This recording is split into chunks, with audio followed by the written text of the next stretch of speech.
Yeah, good evening, everyone. Ekene m unu, ekene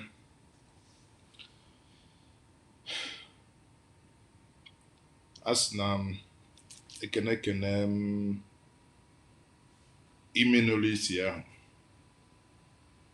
okenekwa ike n'ụlọ isi. Dịka ndị gboo si ekwu, agha akara aka ara eri ọkwụnụ ngwọrọ. Agha akara aka ọ dị eri ọkwụnụ ngwọrọ. Agha akara aka. Ana m eche ka unu bịa si afọ ka anyị wee bido. Na agha akara aka ara eri ọkwụnụ ngwọrọ. Ka ndị bekwa onyere mama ụmụ ebe na ọkwọ na onyere ma m ji ehiri isi. Maka na ndị ya abịa na-akwụ. Dịka unu si ma na isi eme, onye bịa okwu ebe o si. Good evening, Maazi Ezeoke. Nwandu amaọkwanụ mma nwandu nke gị ọ bụ nke ndị nnọọkwa. Akwụkwọ nna mma na nwandu nke iwu nke ndị nnọọkwa ime ka mmalụ. Emi Sami Udodele Mary Gold Ogoalaji ava nke kedu ka ime ọ dịkwa mma. I greet you, Chinos nke enwe amụrụ mma ụdị chino nke a na-eyi. Amụrụkwa mma chinos a na-eyi. I would wait for some of us, if you like what we do here. Rona ive Maazi na-eme dịghị mma. So ihe mma asị gị bụ mekene the like button. Amarọnụ mmadụ onaide. Amụrụkwanụ m onaide. Ọkwa unu na-anụ ive na-ekwu mma mma. Ekenekwa ụmụ unu. Na ife anyị ga-ekwu na mgbede a, anyị ga-akọwa ụmụ ife tọrọ atọ. Anyị ga-akọwa ụmụ ife mili eme. Ọ bụrụ nọọ ndị na-asụ Igbo daga si nọọ ife dị imilimios. Ịnwa bụ ife ndị anyị ga-akọwa. Oke Chinonso bụ Chinos. Maazi Ezeoke ọrụ n'ihe m ga-adịbụ ịmụrụ na onye fụchialụ nwoke dịka m na-ajụ ha ofe ọnna ọ na-akpụ nwoke. Na nwoke dukwu ka ọ ya adị. Ọ bụrụ na ịmụrụ na ọ bụrụ na Maazi bụ nwaanyị na ya na ive ya na-eme.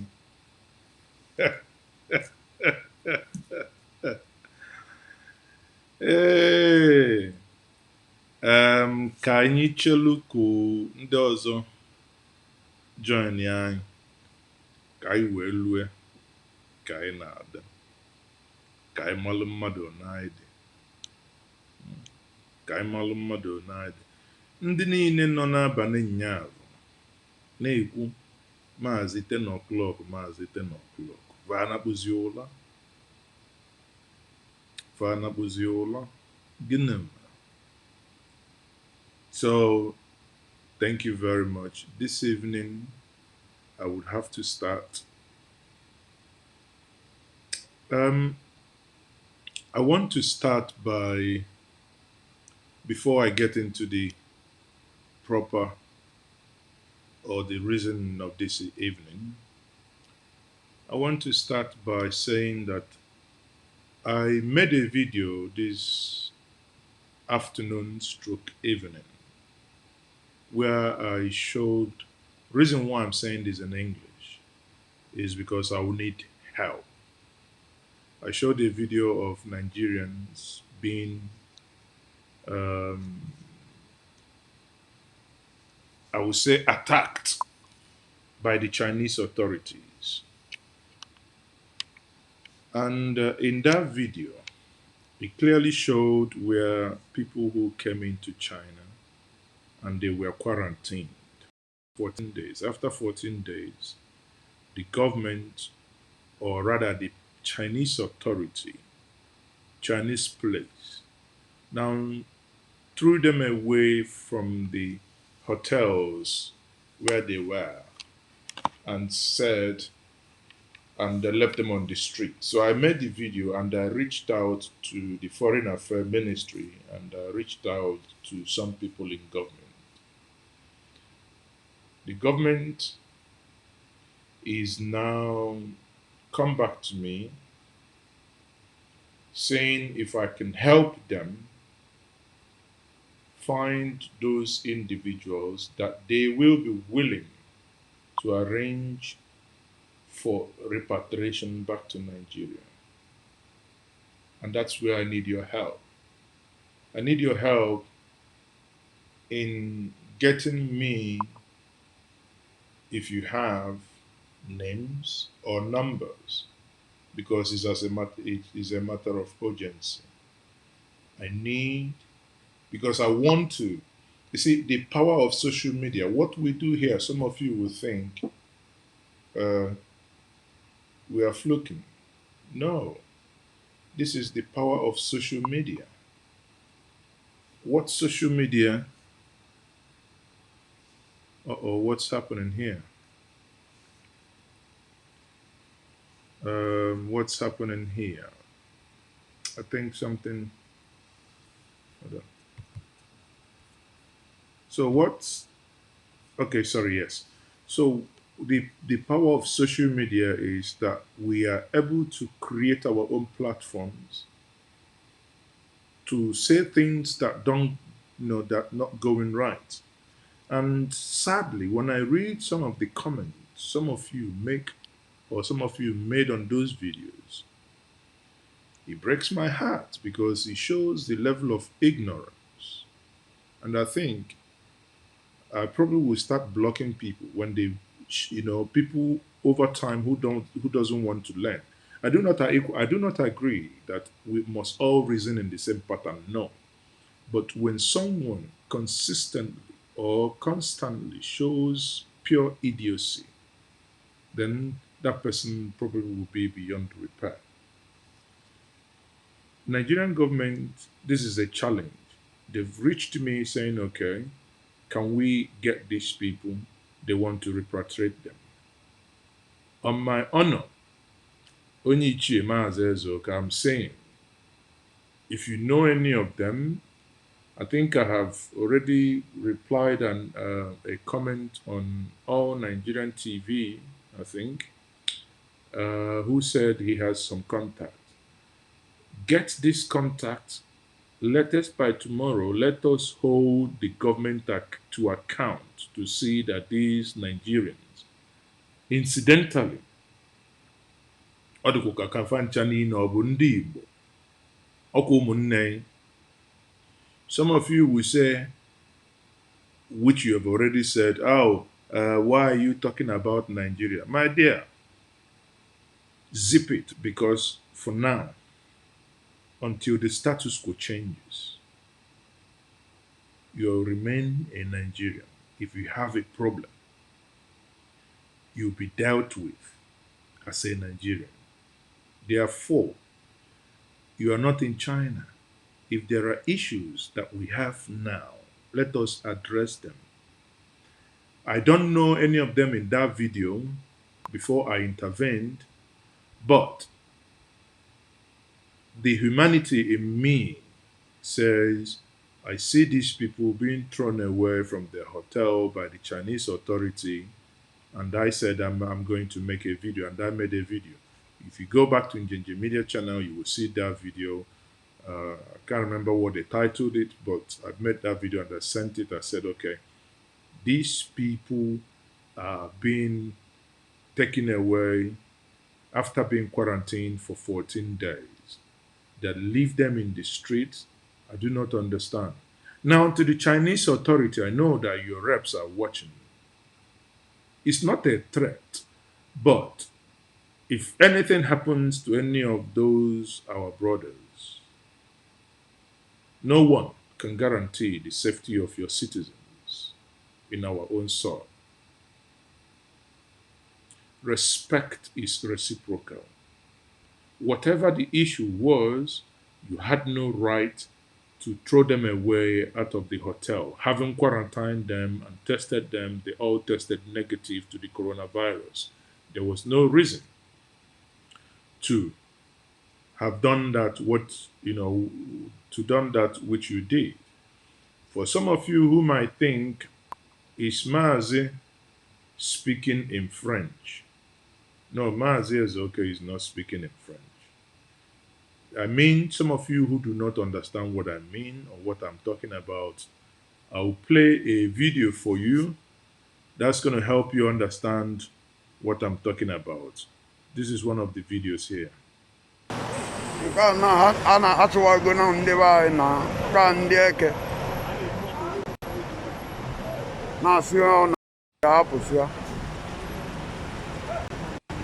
So,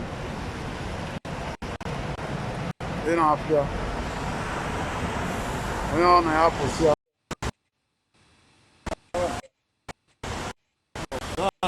Kana chama Abia.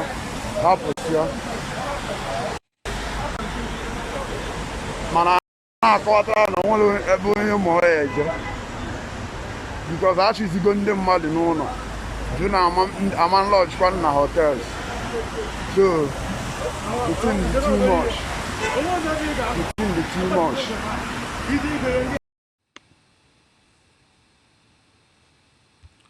Okay, for some of you who have watched that now, you can clearly see that these are people in distress, people who came to China, and suddenly they found themselves outside their hotels.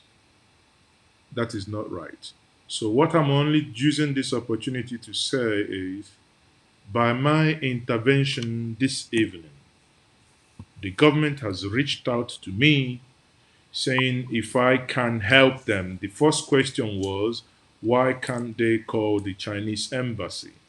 So please help me to help our brothers and sisters. We must be our brother's keeper. Today it's someone else, tomorrow it could be another person. We don't know. Okay? Today it could be another person. Actually, I don't even know. I don't want to question why people still go to China, because that is one hell of a place. No? I don't want to question why people go to China. I see some of these videos, it makes me sad. So, this evening, let us start with something. We will start with Nzu. Anyị ga-ekpe ekpele na nzu ka anyị tụọ nzu. Ụfọdụ n'ụmụ na-amara ife a na-akpọ nzu. Na ife a na-akpọ nzu, a na-aka ya aka. Ndị Igbo na-akpọ ya white chalk. Eji ekpe ekpele. Ọ bụrụ na anyị kpesie ekpele, anyị amaa nzu na mbọsị Eke, na mbọsị Orie, mbọsị Afọ, na mbọsị Nkwọ. Amasịa nzu, iwelofu nzu ovu, white chalk, iweluvia detu n'aka, showing a sign of purity. Must be purity of the heart. Ịmasịa afụ nzu ele, tesia nzu n'aka, ihe metụkwa nzu n'obi. Metụsia nzu n'obi. Ịchọ ovu, showing that all you see must be pure. Itinyefu nzu n'anya. Mana ịma na nzu bụ a na-etinye n'anya ka ọ na-abụ ndị dọkịta Igbo na-abụ fatinye ya n'anya, a na-akpọfa nwa dibịa. Ịma na ọkwọnụ amarọ, ife onye amarọ karịrị ya. Onye na-ekwu, onye nke nwesị Sylvester Ọ sị Maazi abalị ọma, tata bụ ụbọchị asụsụ Igbo, biko onye ọbụla ziga ozi n'asụsụ Igbo. Anyị nwere enemnanya ịmụta ma tụgharịkwali uche, ife idela amaka. So maka na ụbọchị tata bụ ụbọchị mwepụta njisi anyị ka anyị mee ife onyonyo anụnwa anyị na-eme ka anyị wee kọwaa ụfọdụ ife. Na nke mbụ dịka m si wee bido, I saw the video and I'm almost at loss at what they are doing in China. Well, businessmen. Now, I will na bido with nzu. Nzu na-enwe oke na-enwe nwunye ma ọ bụrụ na ị marọ. Nke nwe bụ oke nzu. Ifu ọkwọ na akpa nji ebu nzu. Ọ na-abụ nne eje America bulu nzu. Nche ịba plane nenebi ya what is this? Asụbọvim ya n'enu oyibo asị mba na ọkwọ nzu.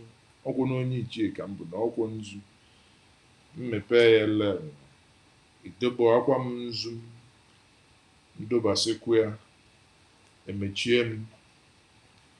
Mana iji wee gwa gị na ụka analụgwa anyị uche nnukwu bụ na akpa ama bụ akpa akpụkpọ. Ife enwe ifo na ya bụ ego ayoro na o nwere ife ọzọ dị na. Ọ bụrụ na m na-abịa ata mmọnwụ kama na o nwere ife ọzọ dị na maka na o nwere ife m nwafinye na nkụ, o nwesikwa nke ife ya sobe. Ịbazia ndị ọcha a na-asị gaghị na akpa nke nwe amakakwa ka eko ya esi nweta ya si nwere ọrịa enweta akwụ ya enweta.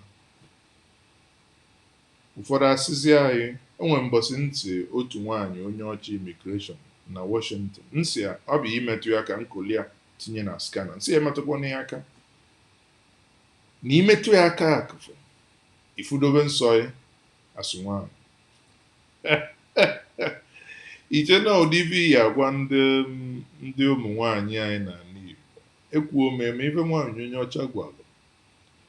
Ọ sị m na ọ makanụ ka o metụzi ya aka ka ọ fụdobe nsị ya na ọ na-aṅụ ọgwụ ka ọ ghara ịfụ nsị na ọ ka mma na ọ bụrụ na ọ metụzi ya aka ka ya nwa na aṅụ ya ghara ọ fụdobezi ya nsị ya na ọnwụdobe ọgwụ ọ na-aṅụ. Ike wee bụrụ ọtọ wee gwụ m wee ziva n'obodo teela aka nwere ndị ọ dịkwalụ nso. Obodo taa aka nwee ndị ọ dị alụ nso. Onye na-enye thumbs down nke a ị mara na ị kwesịrị ịnọ na channel ahụ. Biko onye nye m thumbs down na the best thing ị ga-eme bụ ọ na ị ga unsubscribe and go away. I don't need you. So what I'm saying dịka ife m na-ekwu o wee bụrụ ya o cheghaligwo wee nyekwazie m thumbs up. Ewo ngwana ịma na ị ga-agba onwe gị ama maka na ọ bụrụ na ị gbara onwe gị ama ma na mma esobe ya ị agba onwe gị ama yọọ biko n'iru ọra mmadụ si na ọgụnwa bụ onye mere ive. Nke mbụ bụ ịkọwala ụnụ maka ife nzu, ife a na-akpọ nzu and imi ya m ga-esite na ka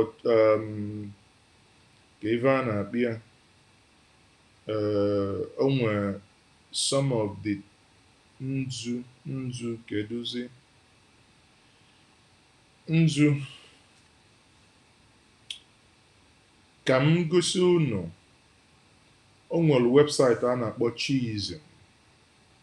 Ịchọ ịma maka chi wee bịa ijevu na webụsaịtị ọ kọwasịala ya ụfọdụ ụmụ eve marọ. So Global Faith Ministries of Chiizm ọ ebe m na-eme research ka m batara na ya welu juba kedụzi ife a na-eme ebe wee fụ na ụdị nkọwa a na-akọwa ebe fudoro m arụ. So nzu wee bụrụ iji gosi a sign of purity. Na ọ bụrụ na mbịa be m nyesia ya ọjị maka na ndị nna nna anyị va ọkwa onye ọbụla ka a na-ekwu okwu coronavirus onye ọ na-agbaghalị unu amakwa na ndị nna nna anyị va amalụgo na ụdị ive a ga-eme ọkwa ị na-abụ na ịbata be dibụ tupu ebunye ya ọjị ọkwa aka ya aka ahụ ndị nna nna anyị vakwọba gboo ka a na-ayọzi ụnụ ugwu ndị ọgbara ọfụ ayọ wash your hands wash your ndị nna nna anyị va ma wee na-akwụ aka ịmakwa ive a na-akpọ udo ncha nkọta ncha eji ogiri akwụ were esisie ya abịa akpụọ ya akpụọ mbili aka were akwụ aka ndị Yoruba mesizi wee chọba ya mma wee kpọbazie ya dudu osu ụfọdụ n'ime ụnụ nwere ike ịma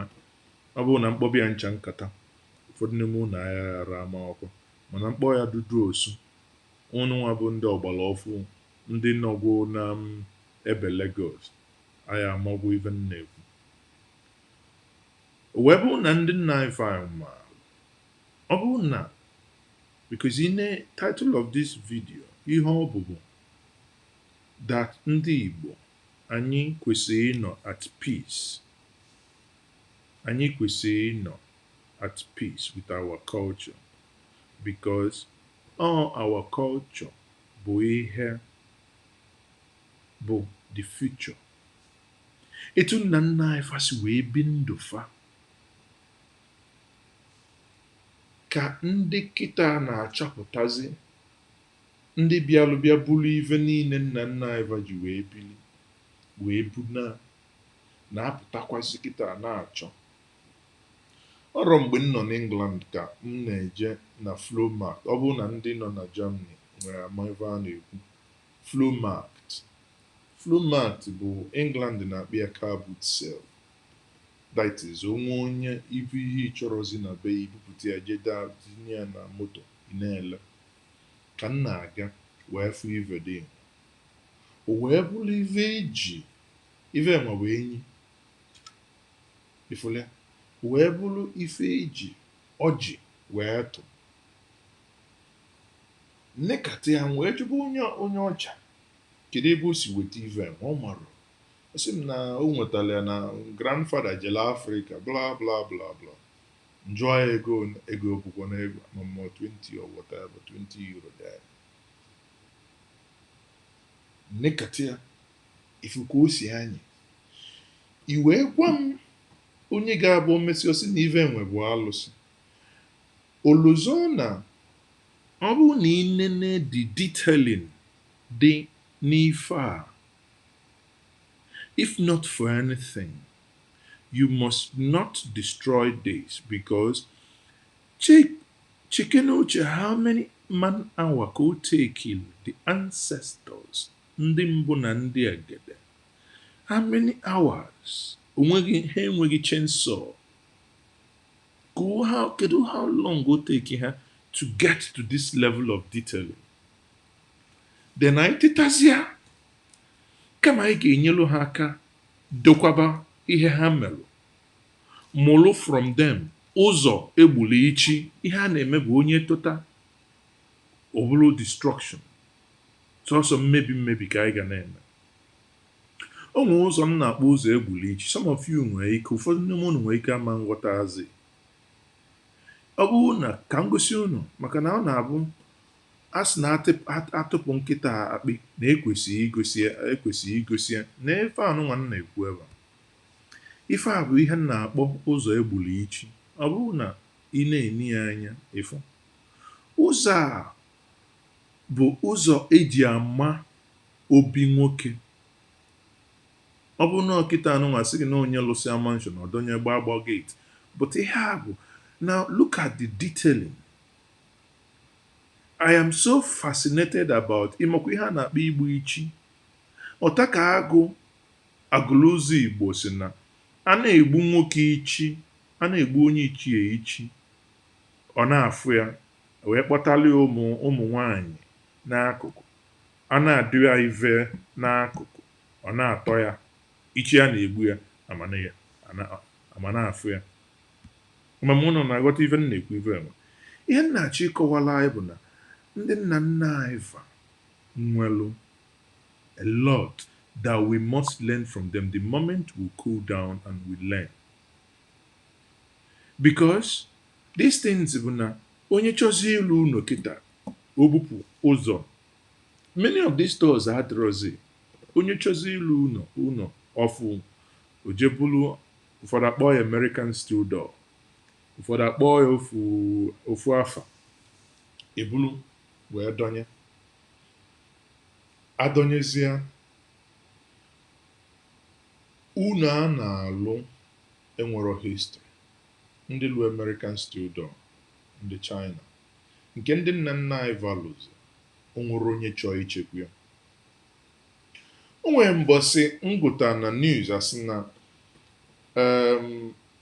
na-achọ ka ebudata ife niile bụ ife ndị ọcha bịa bụrụ ka ebudata ya n'ala Igbo. Wee sị na m nwa ara etiokwa aka ka ebudata ya, maka na ndị anyị nwee n'ala Igbo ụfọdụ n'ime ha kala Boko Haram, na ọ bụ na ebudata ya ha emebie ya. O nwere onye na-asị gị ji ekpebela alụsị, mụ nwa ara ekpe, mụ nwa ara agọ. But I must be sensible enough to respect the things and the manpowers and man hours of my ancestors. That is the cruise of whatever I'm saying. Again, for some of you I can say watching from Germany, if that will help you to understand what I am saying. Die Dinge, die unser Vorfahren gemacht haben, in Form von Kunst, müssen wir bewahren. Anders geht's nicht. So these are the things we must do.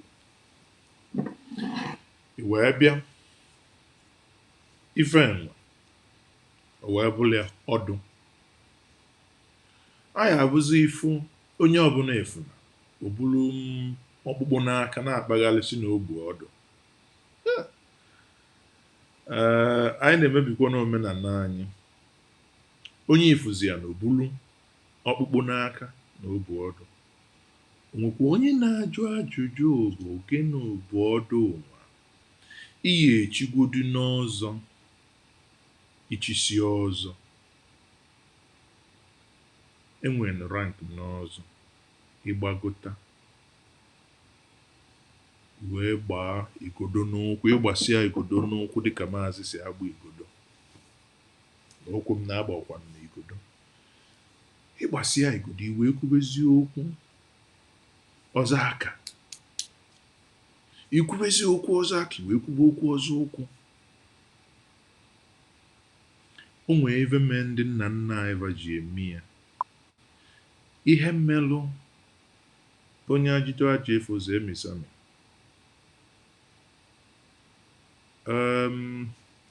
Onye ajụjụ adịghị efu ụzọ. Anyị kwesịrị ịdị na-ajụ ajụjụ. Anyị kwesịrị ị na-ajụ ajụjụ, mana amanụ m nke bụ ajụjụ gị. Ịfụrụ ya, mbọsị a ga-ekwu ife baa uru na mmadụ one na-awọchị, ọ na-eruo na 50. Mana ọ bụ nọ chanel na-achọ ikwu na Davido na Chioma nwere COVID-19, na onye nke nwa tụbara nwunye onye nke enwe ime, ịntanetị a na-agba ọkụ. Ịfụrụ ya, wee bụrụ ife na-ekwu. Ife na-ekwu bụ na ejem National Museum Liverpool wee nenekata history, wee bụrụ ọdịnala ndị Igbo. I employ any of you now watching from the United Kingdom, make out time, go to the Liverpool International Museum, Liverpool. My dear, you can stay. After 3 hours, you walk out. The man and the nana evakalaka. Okwe mana na Igbo ukwu dị na Agụata mgbe ndị nna nna anyị fa ji wee wele aka Chukwu ji wee kafa wee kpụba ụzụ iron ore. Ndị ọcha enwebere industrial revolution, ha enwebeghị machine. Wee bụ na ihe gbasara Afrịka dị omimi. Inene some documentaries, The Oni of Ife, ị ga-afụ okpu ọ na-ekpu, onwe ife dị ya n'iru. Ndị ọcha, the British, were trying to understand, because they were so marveled that the Yorubas were able to produce that with the level of detail that never existed in metal work by the time ha produced that thing. O wee bụrụ ihe gbasara omenala anyị. Ihe nna-ayọ anyị nchọbụ na anyị ga-ebido na-etinye uchu. Onwe ebe a sị gị na ọzọ dịka ịbịa m ga-ayọ bụ na dịka m bidogo n'obodo nke m bụ na onwe ebe a sị gị na a ga-ebulu ihe a ka a gbaa ya ọkụ. Gịnị bụ ihe a na-agba ọkụ? O wee bụrụ ekwe, o wee bụrụ ogene, o wee bụrụ ịchaka, o wee bụrụ ikenga. O nwere ife dị n'ime. Unu agbazini ọkụ. Kama kpọkọta n'onwe unu ọnụ, bulu na ya jee tinye na museum. Let the history be told. How long ka mụ na gị ga-anọ n'ụwa ya nwụọ? Ọ bụrụ na anyị destroy sa ihe niile ndị nna nna anyị mere. Those people, when we go to Europe and America, they say can open up their mouth and say, yeah, Africa has built nothing. Hey, onye kwuru na Africa has built nothing? Anyị nwa bụ the same people nyelu the world mathematics. Ndi Igbo, ndị Hibelu, the first people that gave the world democracy. Ndi Igbo. Ụmụnnaizm, ụmụnna. Ịmụkwụ na onye ọbụla, onwe etu a Nigeria ụfọdụ na-ekwu maka etu Nigeria aghasa dị jaga kịta. Na sọsọ ndị nwelu a comprehensive census of themselves at any given time bụ ndị Igbo. Maka na ụmụnne ọbụla nọ n'ala Igbo nwere regista. Ị na-abịa meeting na ịra abịa meeting, afa gị dị na regista. Amụ nwa na London na America, afia dị na regista. So na ọ bụrụ na ekwube na onwe ndị chọọ ọnụ ka amalụ ka ha ọ ndị Igbo, anyị ga-ebido n'ụmụba n'ụfọdụ ife a. Nke ọzọ dịka ibe ya bụ ihe nsi na mma kọwala anyị tata, ekwugo m maka nzu, kọwala anyị maka ihe ndị a ga-ebute, ihe ndị a sị na a ga-ebuchi ya, ihe nji si na epinyeghị m aka ka ebute ya, maka na anyị nwere people na-akpọ Pentecostal radicals. Etu isi wee nwee Muslim radicals dịka ndị Boko Haram, anyị nweva n'ala Igbo. Boko Haram jee na chọọchị atụa bọmbụ, ị nọ n'ịntanetị na-ede gbaga. The same gị nwa asịzịa gị na onwe ndị kụrụ aka na a na-ekpe ekpere na a ga-eliberate, wee jee n'oyi ụga, wee jide ikoro dị n'oyi ụga gbaa ya ọkụ. Ịma nkwu okwu. Ifro no hypocrite ka evil. Evil is evil. Whatever is good for the ganja is good for the goose. Nwa mmụọ emegbuna nwa mmadụ, nwa mmadụ emegbuna nwa mmụọ. Ya nwa mgbe ndị okenye ji wee na-ekwu na egbe bere ugo bere. Nke si n'ibi ya ebe na ya gosi ya ebe ọ ga-ebe. O nwere etu ọzọ esi ekwu ya. Ya nwa bụ na ife gbasalụ Igbo amaka. Etu ị na-aghọta ndị Igbo, ị na-aghọta ndị nna nna anyị fa. Ịma na o nwere anantụ ọva a na-ekwukwo na-ekwu dị n'elu ụwa. Maazi, afụrụ m na enwere ihe ndị ịnya n'olu, mana nke dị n'etiti dị ọcha, enwere ihe ọ na-egosi. Ị kwesịrị ịma na nke bụ ọdụ enyi, authentic ọdụ enyi. Na ọdụ enyi ara m akpị ọkwa afọ akpa na n'oyibo, maka na mkpọ n'oyibo ife nya n'onu bụ ọdụ enyi. Ka bụ aka bụ ndị amarọ aka, nke ọkpọkọ ya aka. Nke bụ akpa eji ebu nzu. Mgbe ụfọdụ ọ bụrụ na imebe travel, nwere ike ọ bụrụ na iburu nzu, inwe ọ bụrụ paspọtụ tinye n'ime maka ndị aka akpa. Mana ime ebe alụ na-emezi bụ na sometimes, and I find this funny, ịnọ lụzie na Nigeria, nsizia ka m kene mmadụ onye nwee ike before sị gị Maazi biko si chọọla ihe gị ka ikenezi onye nwe ihe ya na-anụ blood of Jesus, blood of Jesus. O wee bụrụ maka akpa nke enwe akpụkpọ akwara akwa o nwere rive dị na ya. Ọ bụ otu Macbeth isi wee dị that na it is the eye of the child that fears the painted devil. O nwere rive dị na ya.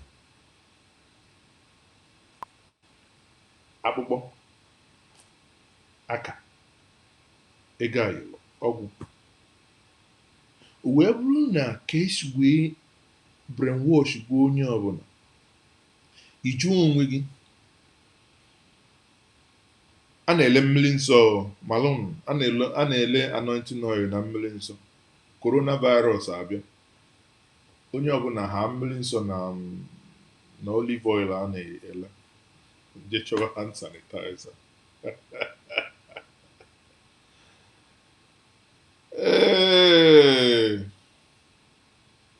Onye aghọgbu ka agba, o wee bụla ya dịbanụ. So nke ọzọ dị ka ibi ya, mara mme ya ka o too ogo nnukwu. Nke ọzọ dị ka ibi ya wee bụrụ ihe nsị na mma akọwala ụnụ nyaa. Unu ama ihe melụ ọ bụ na o nwe nwaanyị na-ebe a, ya mechie ntị ya na okwu nwe na-asọ nwaanyị. Mechie ntị gị, tinye your laptop na mute. Ihe melụ ndị okenye mgbe ipempe anyị na-aga n'ụzọ, a na-asị gị na ị na-aga n'ụzọ ịma nji touch, ị ga-eji ederi, ya na-akpọ ederi nke eji obiri akwụ were eme, ma ọ bụ asị gị na ị ga-eji lantern ka a na-agbanye kerosene onye ya. Ma why? Maka na ọ bụrụ na onwe ebe odogwu si jee ive, ọ bụrụ na mmọnwụ nwesi ebe o jee na n'abalị, ọ na-anya ikpo na-adị ka bel, obere ogene, ikpo ọnyalị ya n'ukwu, ọ na-anụ jagam jagam jagam jagam, ọ na-aga jagam jagam jagam. Ife ikpo na-ekwu bụ nọgha n'ụzọ, and ife o ji kwu nọgha n'ụzọ na ọ bụrụ na obodo nụ ya, ọgbamie agbamie. Maka na mgbe bụ mmọnwụ na n'abalị, ntina na-adịkwu ka ọ ya ada, enwere ike ebupụ gị isi obodo ya. Ama m na ndị nna agwa okwu ghọta ebe m na-ekwu. Atangịrị. So ọ bụrụ na ebupụgo isi, ka eji asị na-aga ederi, so that na ọ bụrụ na onye ji ederi na-abịa, ọ bụrụkwa na ọkpa nṅom na-aga n'oburu ive n'ugwu, ụdị na nke a bụ maka ndị nche. Ị na-aga, ndị nche wee marụ na-ekwe na onye a na-abịa, ha fụzie onye ejighị ederi, ha maa na onye a bụ an internal terrorist, ma na ọ bagwo na nsogbu. O wee bụrụ and ọ bụrụ nkụ dị na mba na-eghelu mba nni. Question, why are we now bent on destroying these things that kept the community together? Before now, mgbe ejide Kabiru Sokoto na Nigeria, the non-Boko Haram member, go and Google Kabiru Sokoto. Ị ga-afụ ebe Kabiru Sokoto kwu. Ifu DSS officers ji onwere onye yi afọ irufa. Ha ncha kpu mmọnwụ. That is what is called the power of a sovereign state behind that mask, because they don't need to show their faces. Just oppose that to the communities ebe mụ na gị si wee pụta. Ọ bụrụ n'obodo chọọ ije gba ụgwọ ka ha batabeghị be ịgba ụgwọ, a na-ekpu mmọnwụ, and mmọnwụ bụrụ ive gị enwe ụlọ mmọnwụ. Ọ bụgodu na ịma mmọnwụ mara ive menụ n'ime mmọnwụ, n'ụlọ mmọnwụ ka ihe eje na ara ata akwa mmọnwụ. Ama m na unu na-aghọta ife m na-ekwu.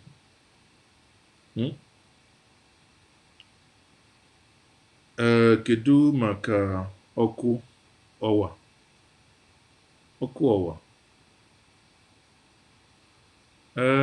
Ọkụ ọwa ọ bụ Igbo izugbe ka ọ bụ Igbo your village?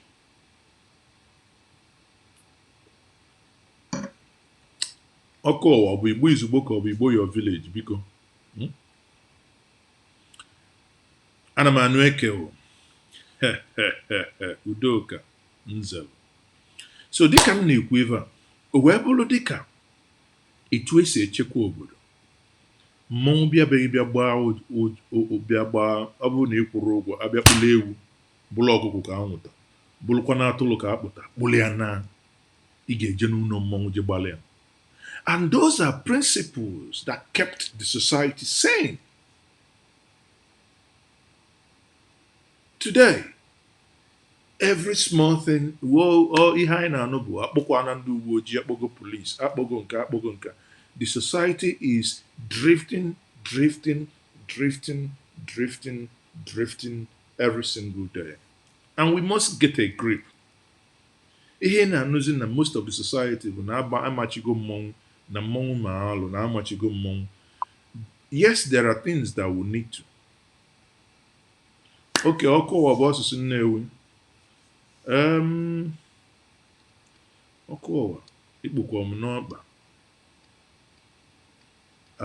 Ntị gị na ọ bụrụ na enwe etu ọzọ ya esi kọwalụ m ya, kama na asụkwa na onye egwuru n'anya kọwalụ ha ji ya mbọ na ọya n'ụkwụ. And onye atụkwala n'inu kọwalụ ya na ego ji nne ya ma ive enwe. Wee tizie na ara akwụkwọ n'ọta atụba nwaanyị ma ụmụazị ndị ọgbara ọfụ ndị otu unu nkata wee kwupụ ike. Nkata kwupụzie ike. O wee bụrụ ya, ebe na ive a na-ekwu dị mma, biko lụnyetukene aka na like button, lụnye aka. Maazi Nze na Ọzọ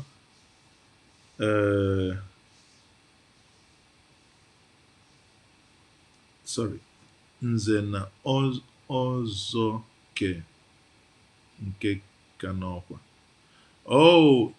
Okay, Nze na Ọzọ, kedu ihe kwesịrị ide bụ kedu nke ka n'ọkwa, not ke nke. Ị na-asụ Ọnịcha. Emisame. Nze na Ọzọ. Nze o depend the town. Nze bụ ọzọ ndị ọzọ na ndị ichie na ndị gbu ichi. Ọzọ ka Nze. Okay. Ọzọ title. It is when you get to certain age, certain status in some certain communities. Or depend the community. Enugu does different to Anambra. Even within Anambra, side that grade does with different to Central as well. Onwe ndị bụ na ha ama nchinwu ọzọ ma ọ bụ na nna ha echi ha ọzọ. Okay? And ha chọgodo ichi ọzọ na ọ ga-efu ha too much. Okwu onye ndị bụ nọ ilue ogo eji nwoke ive eme ịchọ eme ha. So enwe nze ahụ ị ga-ebido na nze, then enwezi ọzọ, ndị ọzọ bụ ndị ga-egbu ichi makwa ife a na-akpọ ichi ụmụ nwoke ndị na-ebu marks. Amara m ma some of you nwere ike you might not grow to you probably didn't see some of them. Ha na-egbu ichi, their faces will be scarred, you know. And that igbu ichi, I met some of them, and I can't recall any. Okay, I think I still have one in my community that is still alive. Ufu, ufu. And this, I think, is over 100 now. So many of them are the real men. And the Ezeoke ha, Ezeoke ha gwa gị kwuru ịma na final bus stop onwero. A na-ebu ụzọ echi nze tupu echie ọzọ. Not ụzọ, ọzọ, ọzọ, ọ, rikom na zọ, rikom na OZ, O-Z-O, okay? Thank you. A na-ebu ụzọ chie nze. Mana again, o depende, dịka m si kọwa, o depende ebe onye si. O nwee ndị na-echikọta ya ọnụ, nwee ndị na-echi ya iche, ị ga-ebu ụzọ chie nze na okoro,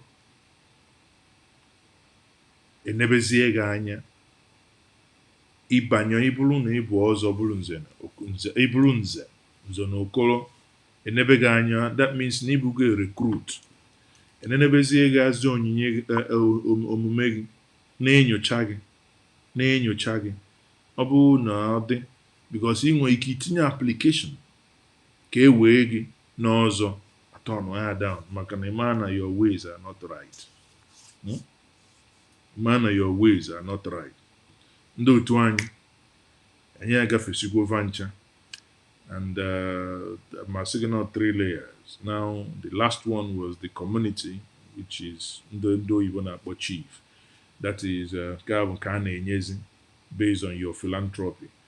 Mana one of the things that I'm not ihe ma adịghị happy, ihe na anaghị eme m obi aṅụrị bụ etu esi emebizie anọkata eje kpọrọ otu ofu ogere jee si na a na-echi ya chief, nwezi onye a na-ebukwa n'ụzọ. My community was the ndị izizi mgbe mbụ ndị chọba ichi m mgbe a na-ekwu okwu chief, na ọ na-eghọta ife a na-ekwu. Ndị chọba ichi m mgbe a na-ekwu okwu chief bụ na-agụata ndị Amaesi, Akalabọ, mgbe enwe the late Igwe. So but principle bụrụ onye Igbo ma ebe m nwasị kweta na a na-ebu ụzọ si n'ụlọ malụ mma wee pụba n'ihu. Maazi biko enwe hold on. Oh, I've missed that message. Sorry. I need to try again. Maazi ndewo jisi ike. Maazi ịma na eji m mmọnwụ alụ alụlụ anị kịta. Edmond Okafọ, a na-eji mmọnwụ alụ alụlụ anị, mana there are things we can do to stop that. Not to stop it entirely. You can begin to number them. Anyway, communities. My community done that. So ihe anyị eme mmọnwụ abụrụ mmọnwụ Maazi Ezeoke. Onwe number 5. It doesn't matter ihe emenu, because a lot of them ignore the same distance. So all you need to remember the number mele, then that mmọnwụ will be sanctioned, maybe banned from performing in the community for the next 2-3 years. Then amalu name mmọnwụ mele ha. But to give outright blanket, ụfọdụ sef ezuzulu wee jee bulu mmọnwụ gbaa ya ọkụ taa alụ mmekwu. Ị na-agba ya ọkụ na gịnị eme? Ife kala gị, ife mara ife ọgwụ. Ịbata na some communities now, December, everywhere they so quiet. Ọ bụrụ sọsọ ịṅụ nkwụ na-aṅụli liver. No. Ọ bụrụ na isi mekene mee imagine na isi diaspora na isi obodo kpọrọ ụmụazị wee nata, kedu ihe eji ịkụziri ụmụazị ha mara?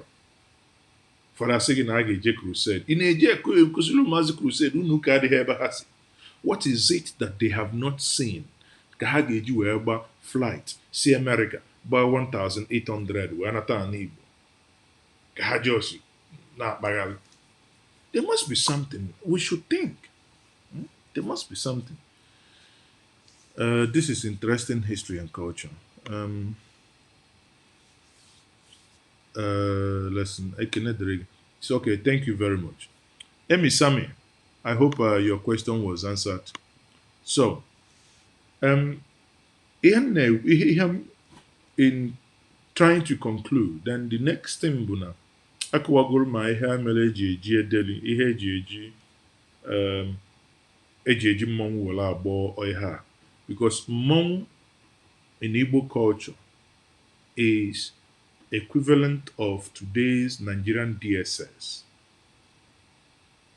because the DSS derives its power from the presidency and the sovereignty of the Nigerian nation. Likewise, Mmong derives its power from the community that it represents. Mmong Biabegi today, using the power of the community. Because no Mmong spirit doesn't go to court. No idea. So suddenly, these things be high chi maybe. Ndochini meha a discover goko neva. Now they are going back and understanding this.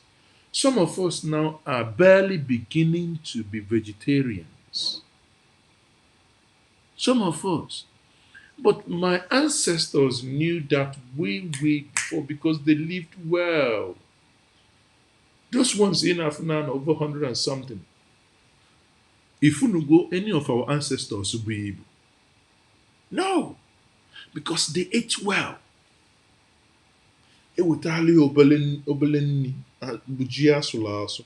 Etinyeli ofen with akwụkwọ ọra ma ọ bụ iva. So vegetable, ọlacha shawashọ, ọlacha pọpọ, ọlacha nka, vegetable, consistently vegetable. Today, what we feed on is can. China mekatakwa wee mebe sibe ofe egusi na can. Si China, alone. Ma wana mkpa ụfọdụ nlota sị na ndị nna nna ha na-ewugwo n'iwe na n'ive na-eme ive. Ndị China sizie China esie canned food bunatazia na-elesi gị. Now what stops? Biko ọ bụ na ịmụta nwaanyị. Forget kwa na ihe a na-ekwu okwu 21st century. Amụta nwaanyị. Ada nwaanyị dị 12. Ana m akụzili etu esi esi nri. Ọma etu esi esi rice and beans. Ọ mụtago etu esi esi ofe ọgbọnọ. Ọ na-alaike ofe ọgbọnọ, okra soup. Nke ọzọ bụ na ọ na-amụzi etu esi esi ofe egusi na ọra. They have to eat proper. Hapụ na junk ihe niile ị na-enezi mmadụ ọ na-agbawa. Onwero onye ọbụla ifo, you cannot see any if you're not taking care, just think. Onye ma bully Udi Igbo at the 80 years. Or go 80 years ema. Before then I won't phone. But I didn't 100 and something because they eat well, they lived well, they exercised well. So the same way in the Nanai has we been to before in the Abia. Barely. Guy one emulate Zina just suddenly have discovered. Oh, that was actually a better way. Organic. Then Nana Vanabe without not Igbo. Kana bia isi akwu. Iwofisi akwu ihe a na-afụ na ihe eji eme ngụ. Abụọ si ya ewule eme ncha nkata. Organic soap. It makes their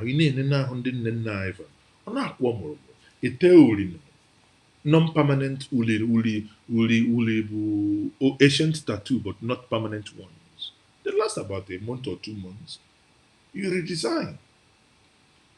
Kita is almost only on a puta kita or with toy worker or tattoo after yani.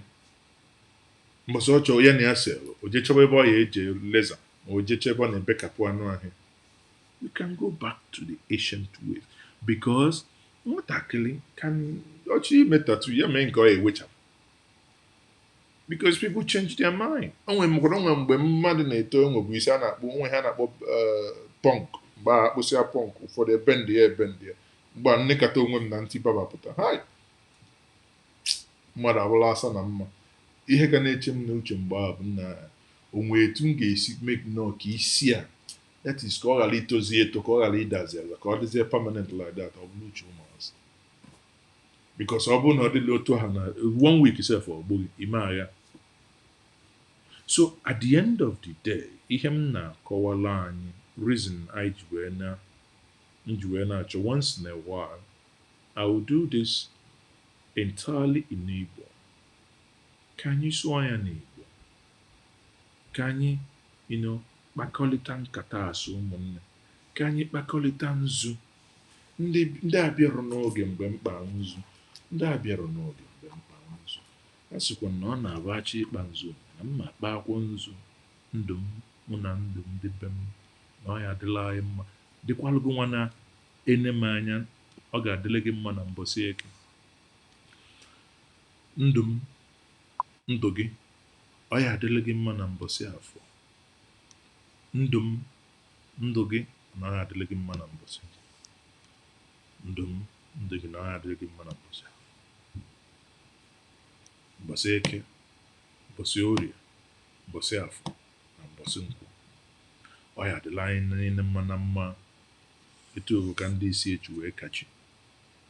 Ụfọdụ ya afụfa kpasizie nzu afịa na-anọ ụbọchị na-anọ ụfọdụ ya asị gị nọ n'afa nna na nke ọkpara na nke mmụọ nsọ o were eme nkachie etu ọbụla isi wee kachina kama ihe ọ bụ na this nzu bụ organic material. Mgbe ụfọdụ when after ndị okenye mesi ive ha tute nzu na na-ele na ya nzu a na-agba vụrịvụrị imetụ ya aka ele ịbịa ọ bụrụ na nte ya na anya azụ kịta ndị anya asị na ụfọdụ asị hai nwoke nwe agwọbọ n'ọgwụ ị na-agwọ ọgwụ na nzu.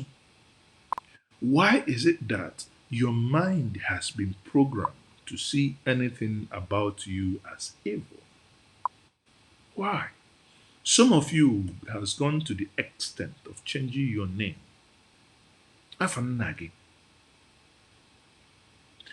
enwere mgbe mụ na ọ bụrụ na ụnụ amarọ ebe m si bịa bụ ụmụ eze dibịa ụfọdụ si na ọ bụ na eze dibịa na ome nke a na ome nke and I asked them if 200 years ago na ndị ọcha aka batara na ọ bụrụ na nna gị bụ dibịa kedu ihe a ga-akpị ya n'ọnụ oyibo ndị ọcha ịmarụ n'ihe ọnụ gbasa ndị ọcha kedu ihe a ga-akpa ha ụfọdụ asị m nọ dibịa oyibo nsị ya nọ I just told you now ndị ọcha abatabeghị kedu ihe a ga-akpa ha ọ dibịa di dibịa mụta nwa akpọ nwa ya gịnị nwa dibịa ọ bụrụ mba there is dibịa anya nzu no dibịa anya nzu derives his nzu from what ị na-egekwado ntị dibịa anya nzu derives the nzu from the white chalk o jigo wee kpee ekpere o jigo wee gọọ ọjị. That is what dibịa anya nzu does. So at the end of the day when the dibịa nwụta ụmụ kedu ihe a ga-akpị ụmụ dibịa then a na-enwe ranks. By the time onwe other apprentice or train si ndị mmadụ dị n'ọnọzi n'elu in the medical world today you can call that person a chief consultant or a consultant. Ọ bụrụ gịnị ọ bụrụ eze dibịa ọ bụrụ eze dibịa ụmụ ya kedu ihe ị ga-akpọ ha ọ bụrụ ofu onye nwa eze dibịa ụmụ eze dibịa that is the clan mụnwa si ụmụ eze dibịa. So some people ekpesi ekpere asị gị no Always a dibia na-enye nsogbu. Say, no, that is entirely wrong. Until we understand that people, once one is exposed to some certain things, you might not go back to do some of the things they did. Like I had argued when I made a video on the ancestral curses, and I argued and I still argue today. If an ancestral curses, makwa na onwe mgbe ọ na-ewu in the 90s and early 2000s, makwa na mgbe ọ na-ewu ekpele ezinụlọ iweta 70,000, iweta 150,000, esi na Aba buru moto na-akwa aka gbam si na Lagos buru moto na. So what happened? Emesi ekpele ezinụlọ a gịnị na-eme? Now go and look back. Mgbe ekpere ezinụlọ wuru too much bụ mgbe Obasanjo stop importation of cars. Ndị Igbo nwere a lot of ụmụnne ha nọ Germany then. I was a student in Germany then. Because of that policy of government to stop the importation of cars that are not older than 8 years, suddenly income stream enwe affected ma ndị na-azụ spare parts, ma ndị na-eme. So the economy plunged. But not Nigerian economy, but the economy of Ndi Igbo depended on it. But because of not thinking critically, na business ara agazi, nwunye a ma nchezi echiche ewele ya na ọkwa ndị village na-eme ya. Listen, I have asked this question. Ọ bụrụ na gị nwa na-ene m anya n'abalị a, ire agwọ ọgwụ, yọdada ara agwọ ọgwụ, ire egbu mmadụ, radada ara egbu mmadụ, yọmọma ara egbu mmadụ. Then ihe m na-ajụzi bụ ndị a na-asị ndị village na-egbu mmadụ ọ na-abụzi one ndị? Because I know na Chukwu bi n'igwe na-efe, mana since m ji bụrụ mmadụ na onwe n'ọdị na 1 second nchelu mmadụ echiche na onye aka ihe ọjọọ wee mee ya, ụdị ma ụdị ọsọ na ya bụrụ enwere m enemy. If I can vouch for myself, and if I can vouch for my mom, my dad, my brothers, and my sisters, and I ask, ka ezi ndị dị ihe ahụ na-agwọ ọgwụ niile ahụ ya abụzie ma sị gị na onye a na-agwọ ọgwụ na onye a na-egbu gị, ifuru na ọmụgwụ ka a na-eli ndị mmadụ. And is it not time that we open our eyes? Is it not time? So what I'm saying in essence bụ na mgbe eji mebe ekpere a na-arụ ọrụ ezinụlọ, owo anọkọta ndị mmadụ bido chenji bụ afa ha. Early 2000s ndị mmadụ na-echenji afa. Onye ọnụ na-aza nwa osu agwa ya na osu this that agbaga osu. Even some people, my name is Ezeoke, but even within the family, some people change their name. But who cares? I can't. Because that's what makes me who I am.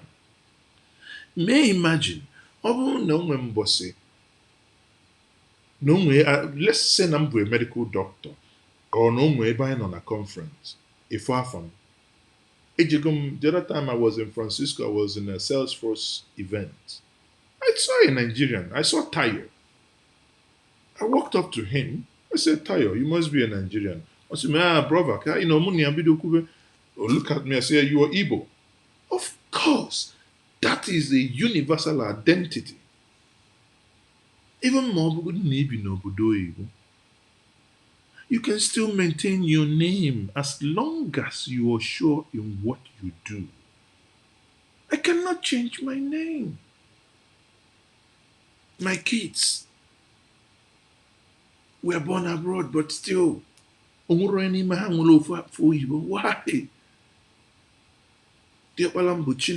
Chinua Lumogo.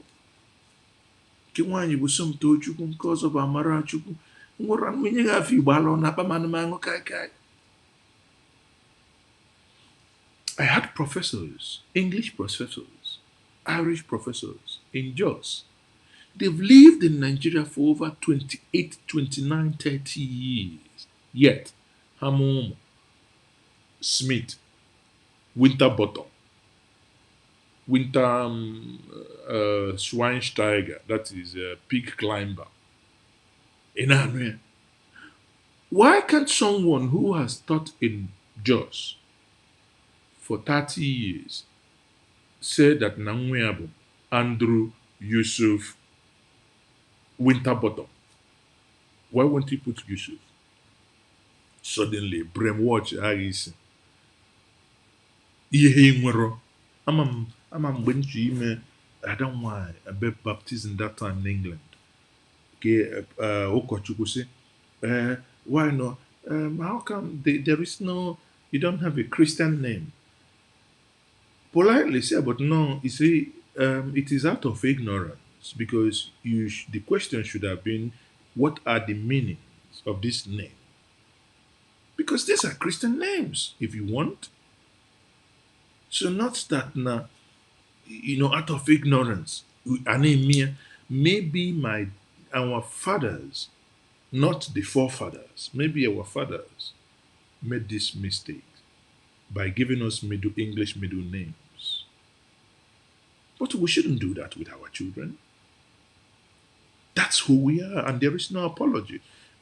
My prayer, ekpere m bụ ka onye ọbụla nwee self-discovery.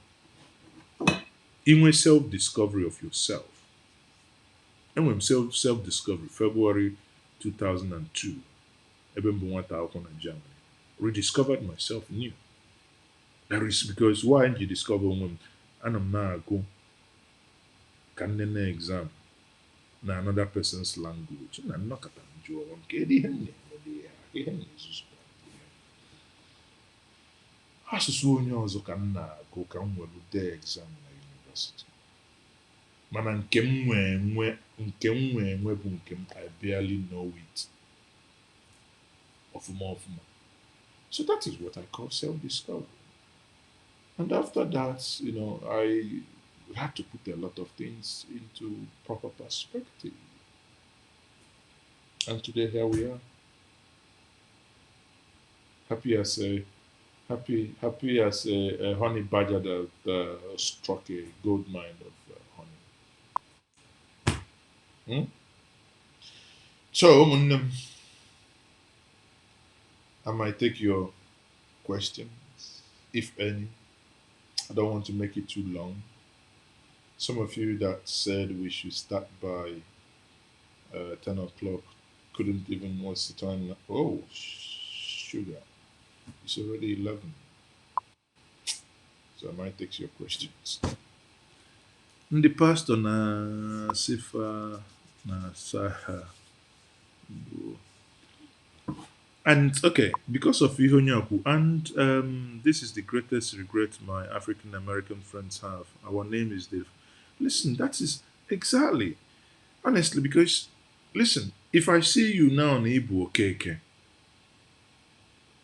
Amagumna, most likely in Igbo Anambra. Iota. Most likely in Igbo Anambra. So it is something that identifies you. If your child don't have English name, he or she will be bullied. One name. Anyway, in America, they can in England, but it's not true. It's not true. They will call them wifey password. No. My dear, ana ebido ị ga-ebido n'ụbọchị ụtụtụ. Maazi nwegodi dual nationality mbọsị ụtụtụ. I think the other day in my video, I brought my daughter. Each way, you see, okay, listen. Yeah, ọ bụrụ na ibido mbọsị ụtụtụ, kama ihe na-agwa parents. Ọ bụrụ na ị nọ na diaspora. Uche ka eji eme ihe. Afọ ada nwaanyị bụ Amarachukwu. Mana take cognizance of ebe ị nọ.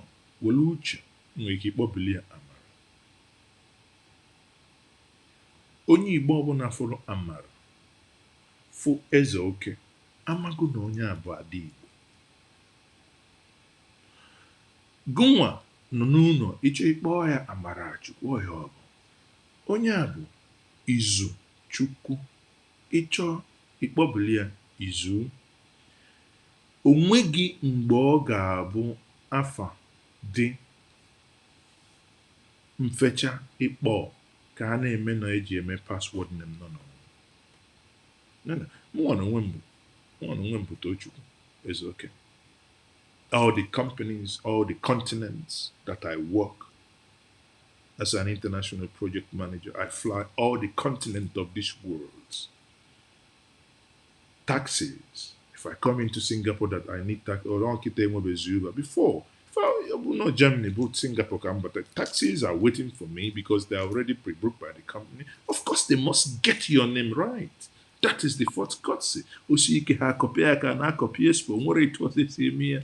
First of all, you need to, you see, everything starts here. I'm not telling you that not easy, but it's a battle. It is a battle, and it is a battle I'm willing to fight, and I'm fighting it. Because this world, why should I? Maybe because I want one password, whatever, then my brother forget. I've been there. I'm not saying, you see, I'm wagging something that I haven't done, or something that I don't, I'm not part of it. I've done it, I've seen it, and I'm battling with it every single day, and I know what I'm saying. That's the way it's in Dublin. Anyway, they will even, but you must give them, no. Amara Chukwu Chinechere m Ezeoke. Chinụọra m ọgụ tobe nna Ezeoke.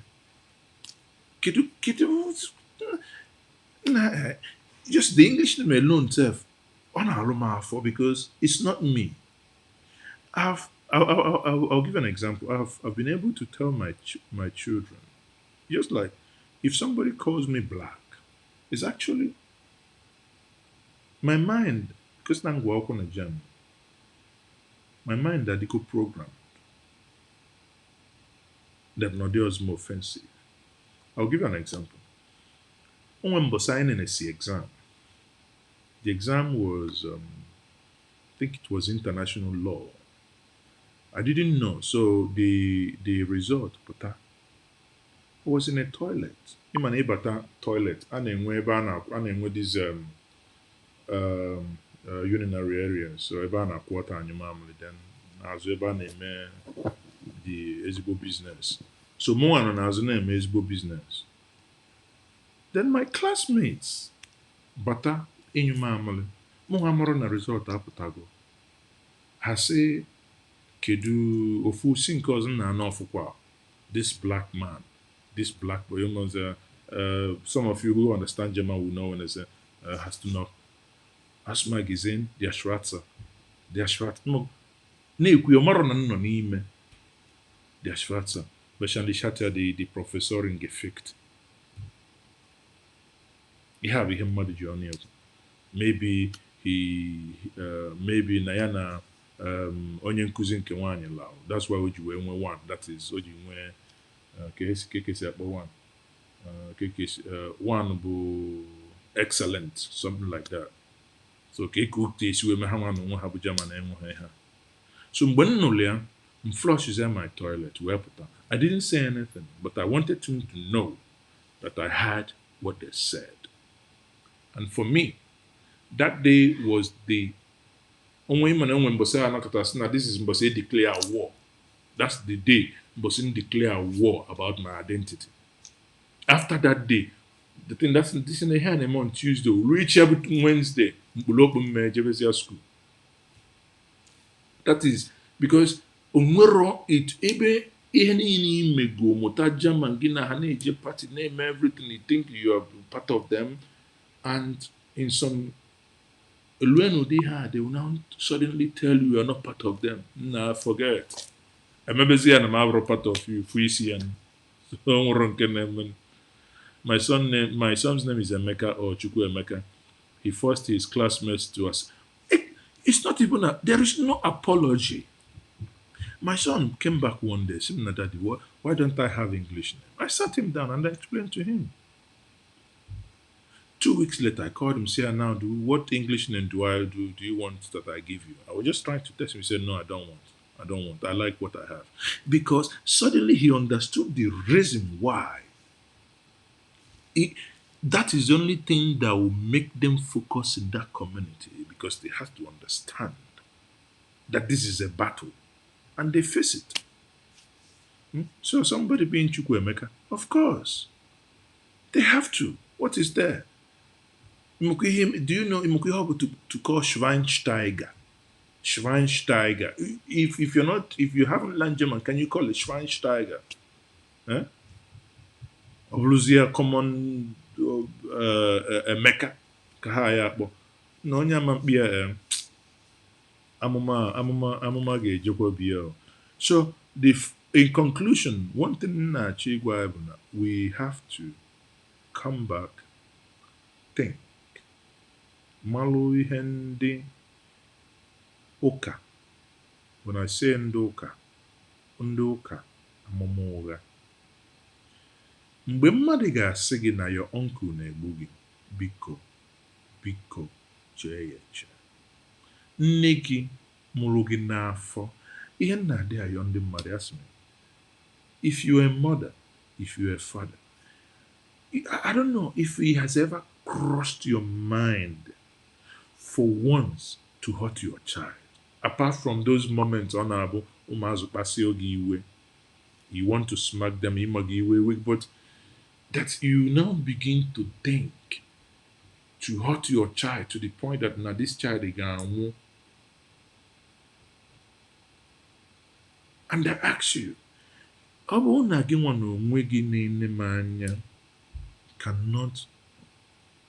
harm your child. Na nne mụrụ gị amụ na anwa mere na ịdị aga n'ihu. It make sense. And you will mostly believe or it make sense. That's the same thing with my argument on ancestral causes. Obulona, I am not conceding, but obulona, if at all, obulona, onwe ihe ndị nna nna anyị ha mere at all. If at all, I say with a very big if at all na onwe ihe ndị nna nna anyị ha mere. Ihe ọbụla ha mere bụ out of protection in their own understanding. Ndị obodo a na-enwe life insurance. Why do you have life insurance? Life insurance bụ na, oh, I haven't retired, I died. Enwere m $500,000 life insurance so that my kids can use this life insurance. Maybe my wife will use 150, 200, 250, pay off the mortgage, then they will use the other one and send my kids to university because my absence is no longer there. Mgbe nna nna anyị fa the life insurance in their own understanding kedu ka ihe ha ga-eme ọ bụ na enye ikenga ma ọ bụ enye udo enye ogwugwu ọjị enye ya nke a ọ ka o chebele ụmụ ya. That is their own understanding. And they were doing it in love, not in hatred. Suddenly, tetazia sina na nna gị na-egbu na nwa ji gị na nna even your mumu is factory fitted, oka factory fitted self. Your mumu enweghị part 2. Mmadụ ga-emepe ọnụ ya sị gị nọ nne gị ma ọ ga-amụ nna gị. Amara m ihe mma bụ mfat mkpọ gị mgbe ma na nne gị PhD. Onwe ihe karịrị mụmụ nọ ihe bụ. One of my uncles, at the age of 102, ka anọkata asị na ọ na-agwọ ọgwụ na ọ na-egbu ndị mmadụ. And I was so heartbroken because mgbe mpempe mụ na ya bi. And ihe nji wee dị heartbroken bụ na ọ gwọrọ ọgwụ mgbe ọ dị 30, 40, 50, 60, 70. Mgbe o nwee ike isi village gaba Ọnịcha gaba Enugu ọ gwọrọ ọgwụ mgbe ahụ. Ọ bụrụzia mgbe ọ dịzi vulnerable n'ọlụzi ofu ebe ọra aga nwụzi ije ọ jọsọ wọlụ mgbe ya nwee ike binie gaa 10 steps ochigata azụ n'ọnụ oche mgbe aka ọ na-agwọzi ọgwụ. Ọ na-asịkwana m na isi dị ndị ojii mma ị na-asịkwana na brain na o nwee ihe dị n'ime ya. Onye gosi akwụkwọ gụọ university an idiot drop standard 6 na anyị nwere ike ịkpọnwụ s na r na r get nwee right will come and tell you na onye laba na onye a na-egbu gị na onye a nọ n'ụlọ na-egbu gị and ikwelu. Almost, in fact, not almost, I kept crying because whenever I see the way everyone was, avoiding my uncle. So what I did was until he died, I made sure I took care of him, made every other person jealous. As I said, I cannot be a party to this nonsense and rubbish. No one day, but abia iguana, abopotam ihe. Ebia daa fa ụmụnne ya other distance daa fa ha ne ha nsi a ne kwenu no common obuna onwe ihe na-emede anal o ihe nwe edelede laminate wee tinye na onwe ihe ọ ga-abịa idesi ya kịta anụ ihe idesi. Just do the experiment. Don't even just your pot ọ bụ na inwe flower welu just something there ihe tinye ya n'akwụkwọ mepee your flower pot tinye ya na gbaba ya mmiri after 1 week gbapụta ya ọ bụ na ya agụnwụta igunwukwa dati na ede n'akwụkwọ igunwu dati na ede n'akwụkwọ I'll give you 100,000 naira ka somebody ga-agwa gị si gị na ihe a uncle bụ ihe a ka ọ na-esi nso maybe 10-15 years ka ọ wee kegide unu after 15 years eje gwuo ya gụpụta ya gụpụta afọ onye ọbụla nna mumu nke unu bụkwa factory fitted. Wallahi. At the end of the day, my people, we have to be wise. I'm not saying that there are no evil men. Far from it. There is evil. As long as name were good, then we're evil. What I'm saying, Buna, we must open our eyes. If we hear 95 of them are very hard. Until some of you now watch him until Abia obodo oyibo ifu pussycat n'ụzọ ị na-cast na bind. I witnessed an accident between Umuahia and the Port Harcourt. I was driving to Port Harcourt. Onye ọkada kutu agadi nwanyị. Kama ọ akwụsị and knowing that na in his recklessness, people could have actually taken their anger on him. He started shouting, "No, I knocked out a pussycat. I knocked out a pussycat," and the pussycat turned into a human being. Now, if I wasn't available to intervene in my usual way, because I like intervening, I don't like things, going haywire because. And there was one that said, "No, this is not right. Only could be here because I saw it." And if not that na imagun ndị mmadụ gada na enanya obro agụ. And he started apologizing. But I was shocked. This mama could have lost her life. Unu na-ene m anya na ịnọkọta na-eshi video. Gụnwa na-ene m anya.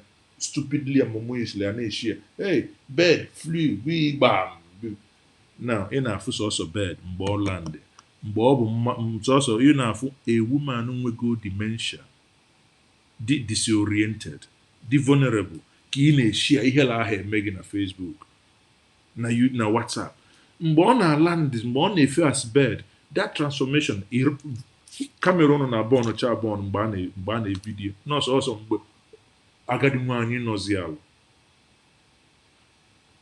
if you don't change your ways, you will get old. Your own punishment will be worse. Because we are training a generation of idiots that by our actions they can't reason. Then we are prone to, if we don't begin now to make conscious effort, change here, you and I cannot retire in the Southeast. Because from what we are doing now, the elders are endangered. They are endangered species because when is elder on a village, your uncle, your uncle be a keneg, inata somebody, hey, Maazi enyekwana onye ego na general land. Listen, ikwelu, mwana agwa viva, ikwelu. mmụọ nọ gị n'ime is the God in you.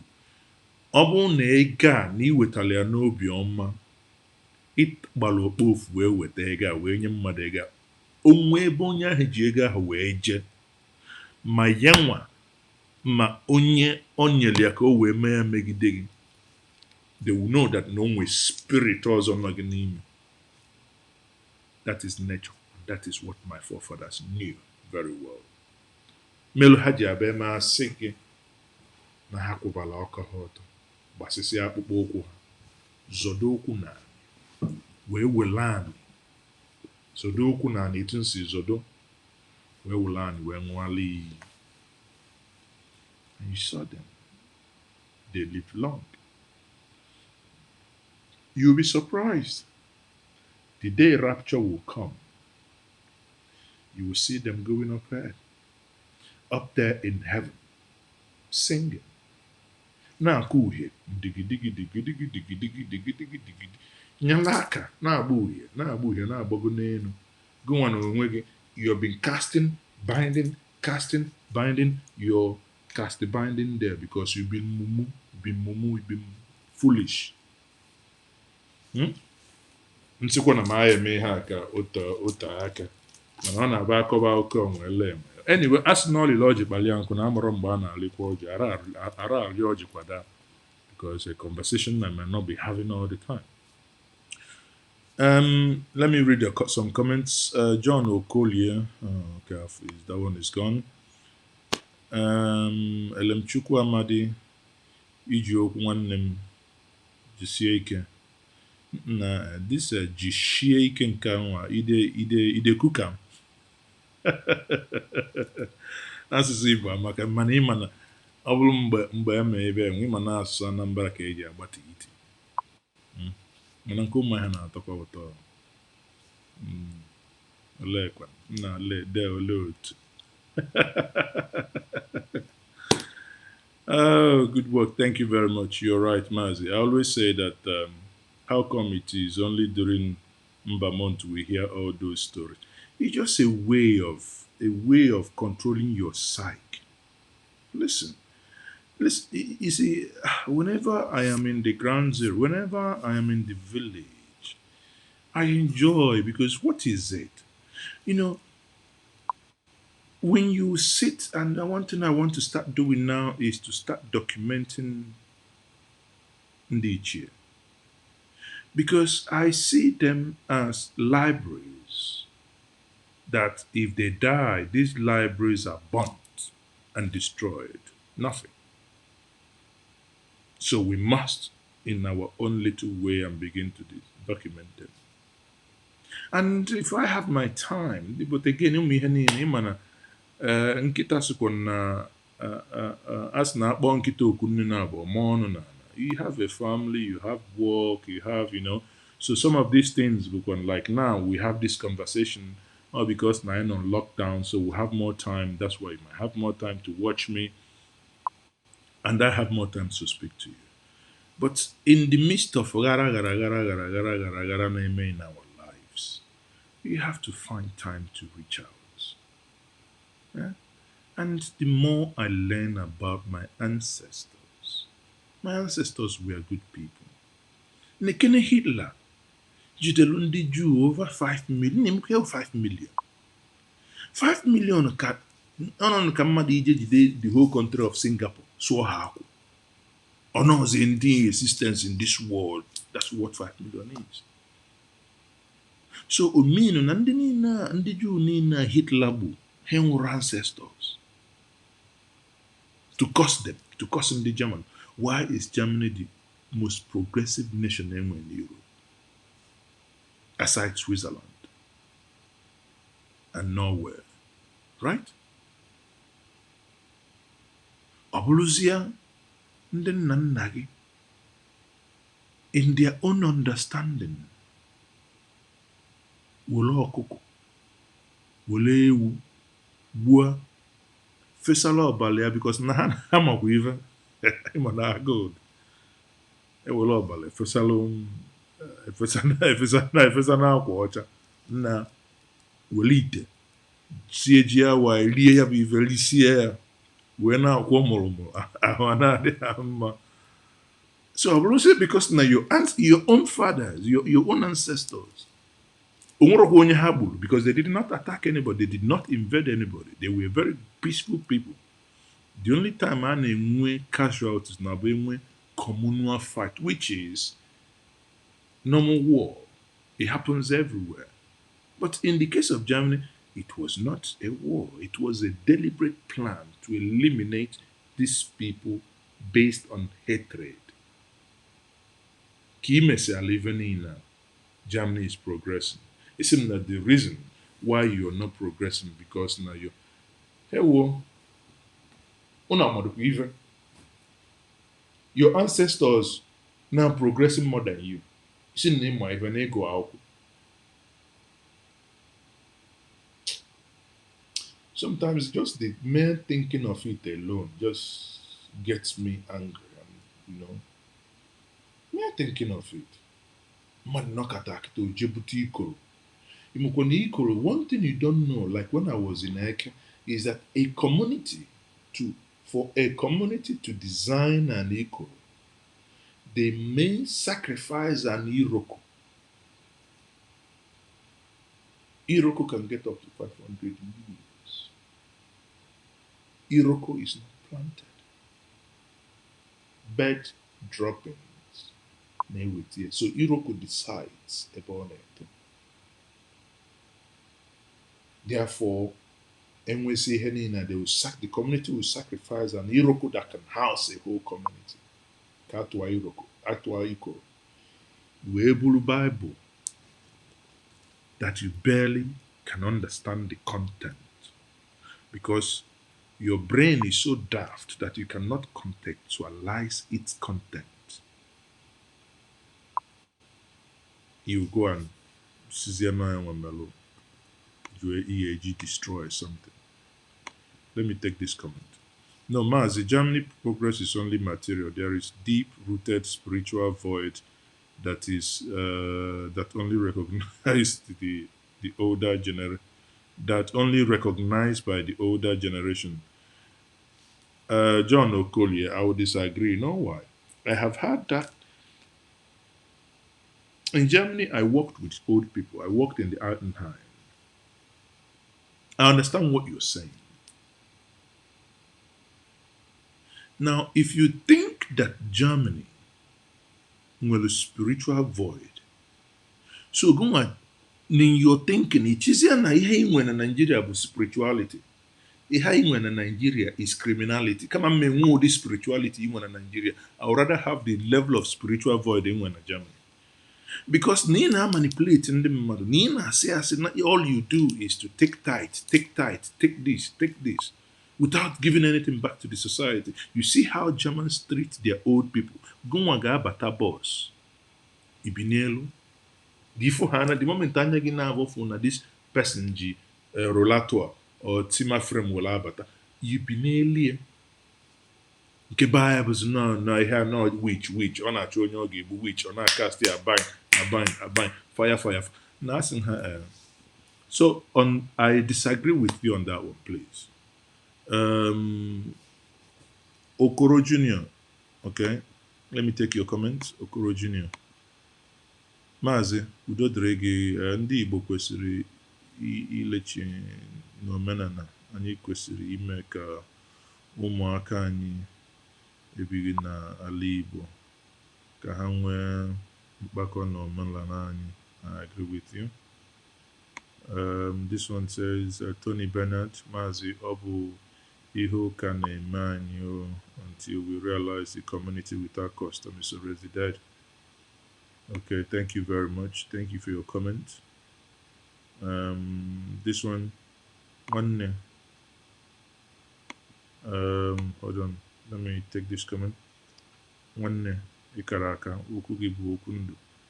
This year, Ogadreg Mezibuma for Kibu. Because Henga Yonobu, MSN.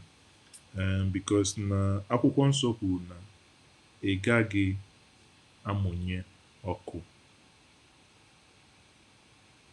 eji ahụ ụzọ ga-adọba ya n'okpuru akwa, which is your bed. One, it will not see light, it will not illuminate, and it will get burned. I only ask you to like this video. After this, please share the link. Let others. The conversation does not stop here. I don't know it all. But one thing is that I try to apply my common sense. You know, why I say this because I have muna ndị ọcha anọgbu onweghị ụdị mụ na ha emebe. So ma mụ na ha elu alụ ka na-alụkwu mụ na ha ebigo ebi mụ na ha akụzigokwa ọnụ m n'akwụkwọ mụ akụzigokwalụ ha m. So kedu ihe so ọ bụrụ na ọ na onwe nke ha mee ha so I mean so John Okorie ka na-emekwa argument ọ sị what we have in Nigeria is something. No, I'm trying to. You see, because when you talk about spirituality, you must anchor it on something. I'm anchoring my thoughts on Germany in terms of the Ihahanwe, in terms of their progress, because Nigeria itself, mgbe mmadụ na-agwa gị that the reason why you are not progressing, or reason why you are not progressing spiritually, so do you understand it? No reason why you are not progressing materially, but because of the ancestral causes. Now, reason you haven't built a duplex, the reason why you're the reason why you haven't bought a good car is because of your ancestral causes.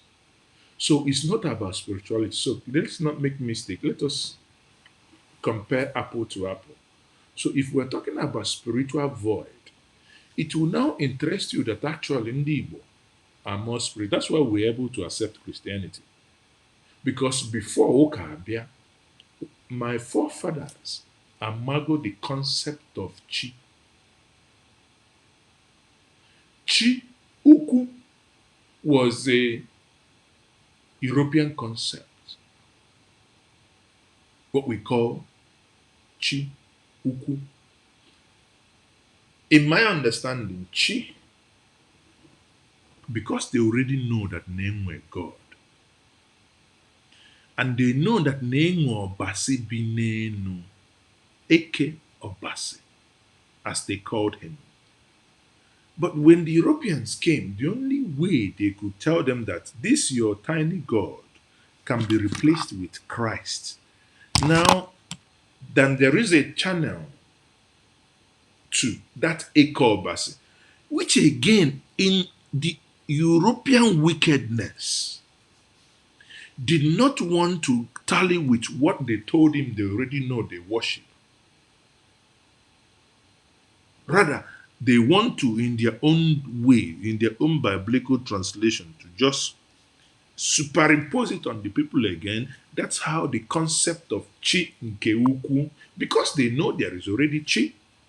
Now, then the concept now is that chi nkeuku now emerged. Nzadi na Nazi.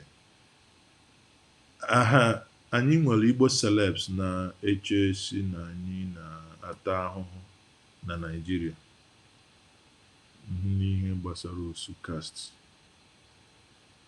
Well, you see, I think I will leave the osu caste system to be a discussion for another day. Every system has, you see, no civilization is stagnant. That's one thing I want us to know. No civilization is stagnant. So, and we must stop flogging ourselves. Our forefathers, if I compare what they did and what you and I are doing, they lived better. They were better. So remember that we will be judged as well. Whenever we have left this world, the question is, what is it that you and I can leave behind? Kedu legacy? Should, apart from your immediate family, meaning your omoge, omunegi, and we came on again 100 years later after Kemusi. Orojuku ka na-ekwu na Ojukwu is no more. But in the next 100 years, you cannot write about Igbo history without mentioning him. Question. Some of the times when I record these things I do, I want to not only speak to you, to dialogue with you, I'm equally at the back of my mind thinking, I would eventually have grandchildren, maybe, who would one day want to look and see how did grandfather think? What was his worldview? How did he see this world? Can we hear him speak? And I believe that YouTube or these channels will still be available then. And maybe their moms or their dads can go back and say, yes, this is what granddad used to say those times. And I hope that they won't eventually say, well, granddad was right. Or maybe they say that granddad was just talking rubbish. But I hope I'm not. Thank you. So, Christian natural law is the modernization. Presently, the Western philosophy has progressed from modernization to postmodernism. Na ilotakwa ọmụ mgbe anyị na-asụ oyibo na university. Christopher Osua. See, when we talk about postmodernism and modernism, na anyị ga-atapịakwa oyibo here. It's reshaping their ideology from the critical to hi. Yeah, I'm loving this now. Ọkwa na Igbo ka m na-asụ. Ọ bụ zikọkwa na Igbo na aka m ejikwa oyibo mmalụ gị ahụ na mekewulu oyibo kwatuo gị ebe ị nọ. And my like the perspective. It is reshaping their ideology from the critical theory perspective which separates religion from rational reasoning. Afọ m na-eyi suit. Ọ bụrụ na ị bụrụ na iyi suit aka m asị gị nala ịtọ kama ka nnala gị sọsọ ịbụọ maka na nwee ike nyezuo gị ịtọ witilo nwee ike too gị n'aka mana okwu ya ikwu, that is the cruise of the matter, because we need to reshape our thinking, our ideology from the theoretical perspective, and we must begin to see how we separate them from the rational reasoning and spirituality. The problem we have is that we mumble jumble them into two, into one. Because at the end of the day, the Osuka system is misconceptualized in many Igbo society. I think it's overgeneralized. May God bless you. Christopher Osua, please subscribe to this channel. This is the kind of discussion that I like to have. Now, this is intellectual jive. Ihe a na-ekwu ihe a bụ na Osuka system, let me not let the cat out of the bag. Ka m ghara ikwu okwu maka Osuka system today. But I understand what you mean, because there is a lot of misconception in if you want to conceptualize the Osuka system. Abụkwa m nze, okay. Abụrụkwa m ma ọ bụ nze ịntanetị. Mgbe na ọ bụ na mma akpakwala nzu. Osuoha. Amakwa m ma nze ịntanetị. Mana ịma na nze ịntanetị na nze ara eyi ọkwa ọnụnụ suit.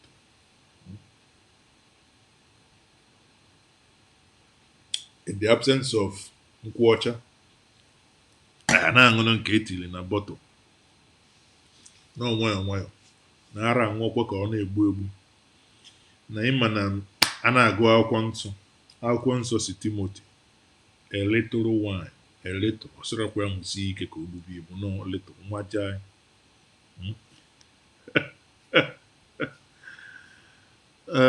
Ojukwu will always remember the everlasting because of Biafra, beyond Biafra. I am subscribed to your channel. Thank you very much. I like to hear that. So, ọ bụ gịnị mere ndị na-achị n'ala Igbo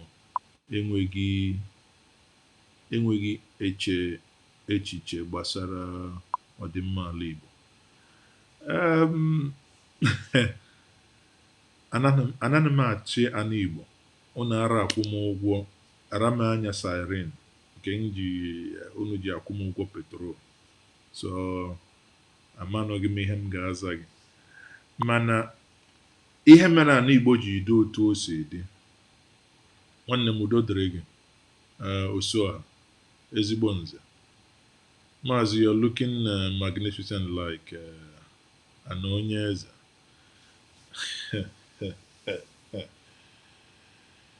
Uh, of course, I am. Thank you very much for the compliment. I've lost my train of thought. I wanted to say something, but I think I've forgotten. So at the end of the day, my people, I think one thing I would, you know, beg all of us to help me do is always intervene. Always intervene. Please, always intervene in your communities. You might sometimes think that you're a lone voice. No. At the beginning of this, I told us that the Nigerian government reached out to me today asking if I can provide the contact details of those Ndi Igbo or those Nigerians being driven away from China because they want to evacuate them.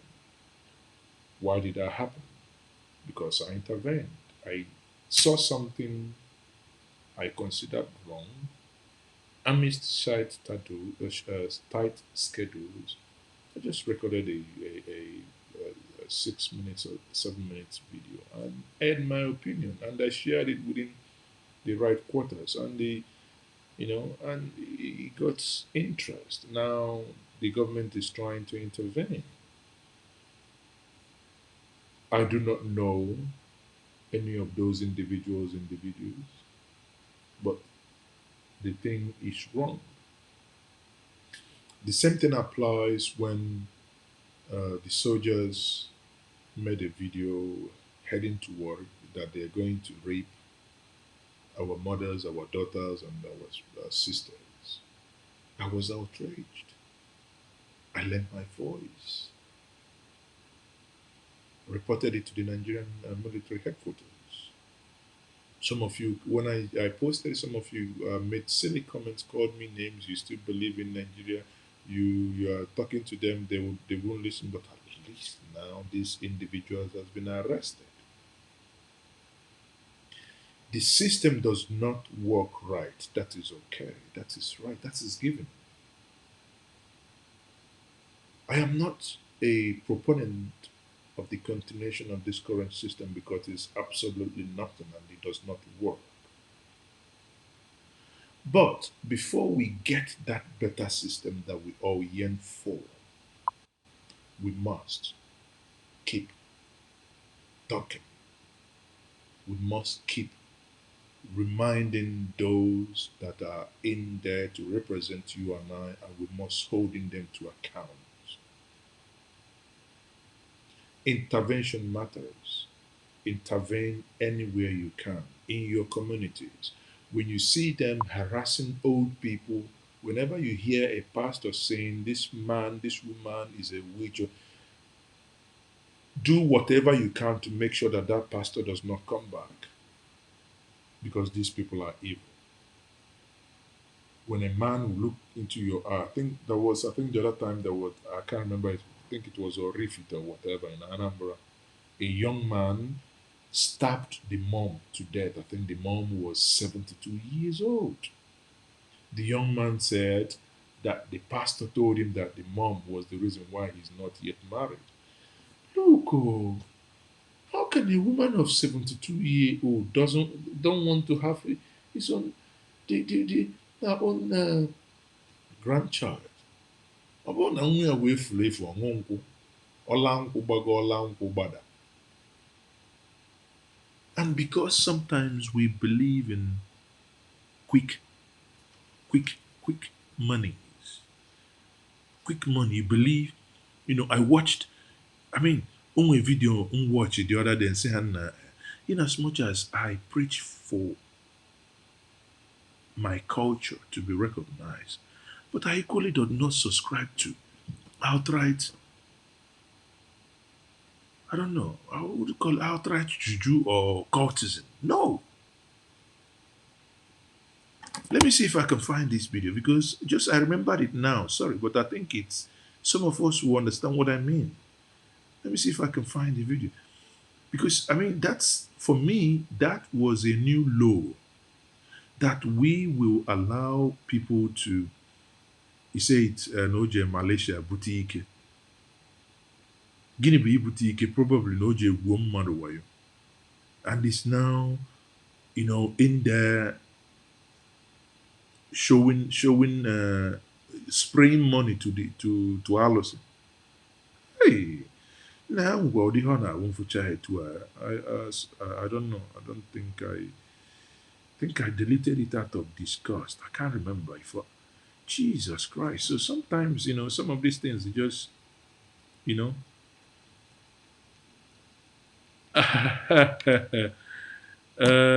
John Okolie, Maazi, could you please allot more episode to these social cultural issues? Obukwa isi afro kwabo.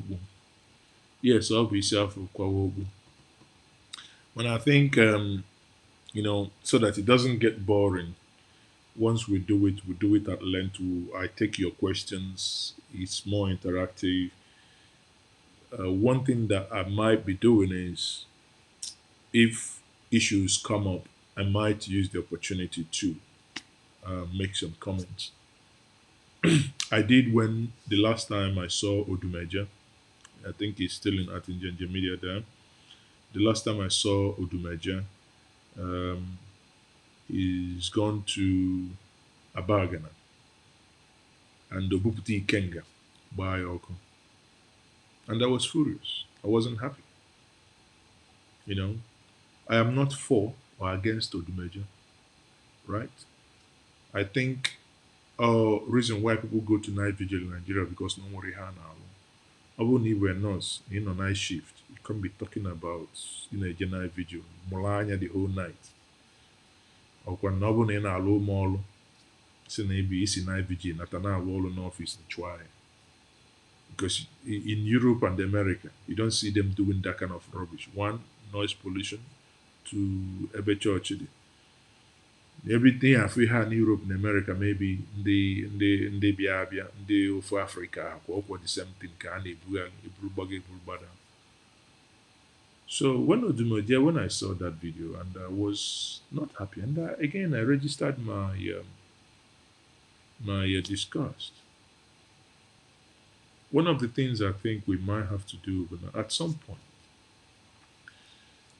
and I'm looking at seeing how we can criminalize the destruction of artifacts, because that he can go back. No one Maazi.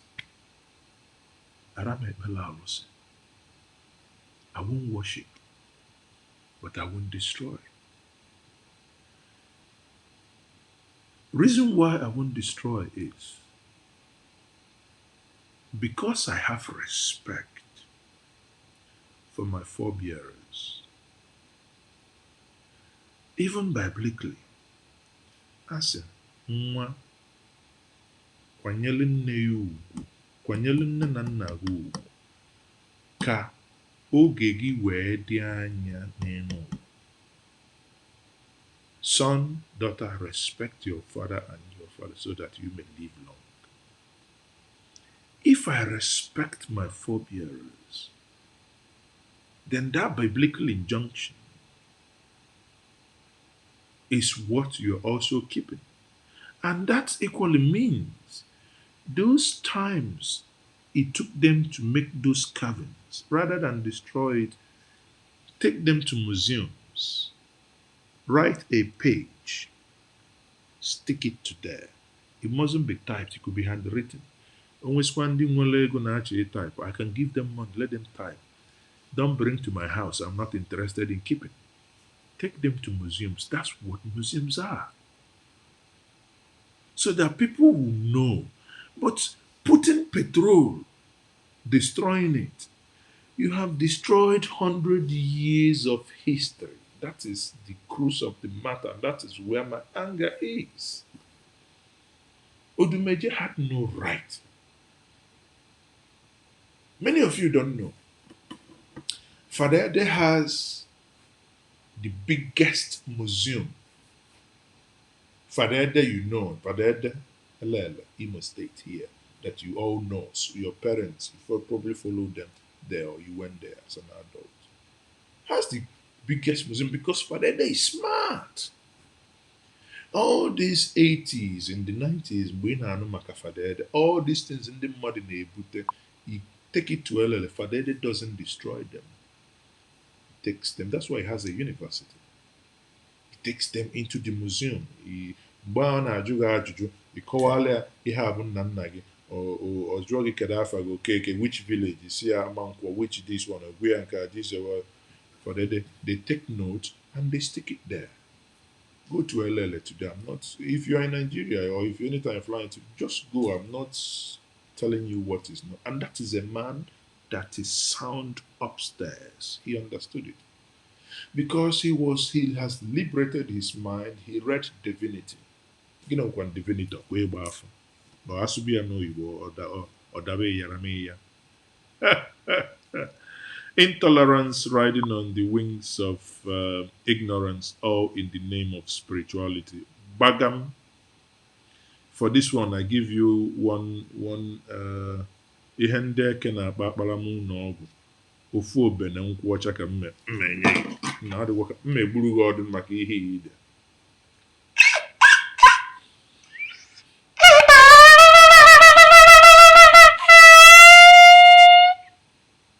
ị na-anụkwa ụdị ya wee bụrụ ya a na-eme Christopher Onua Maazi, let me know when you plan to stem these issues affecting the social tradition life of our people. If you want, one thing I can actually do is I can bring you on.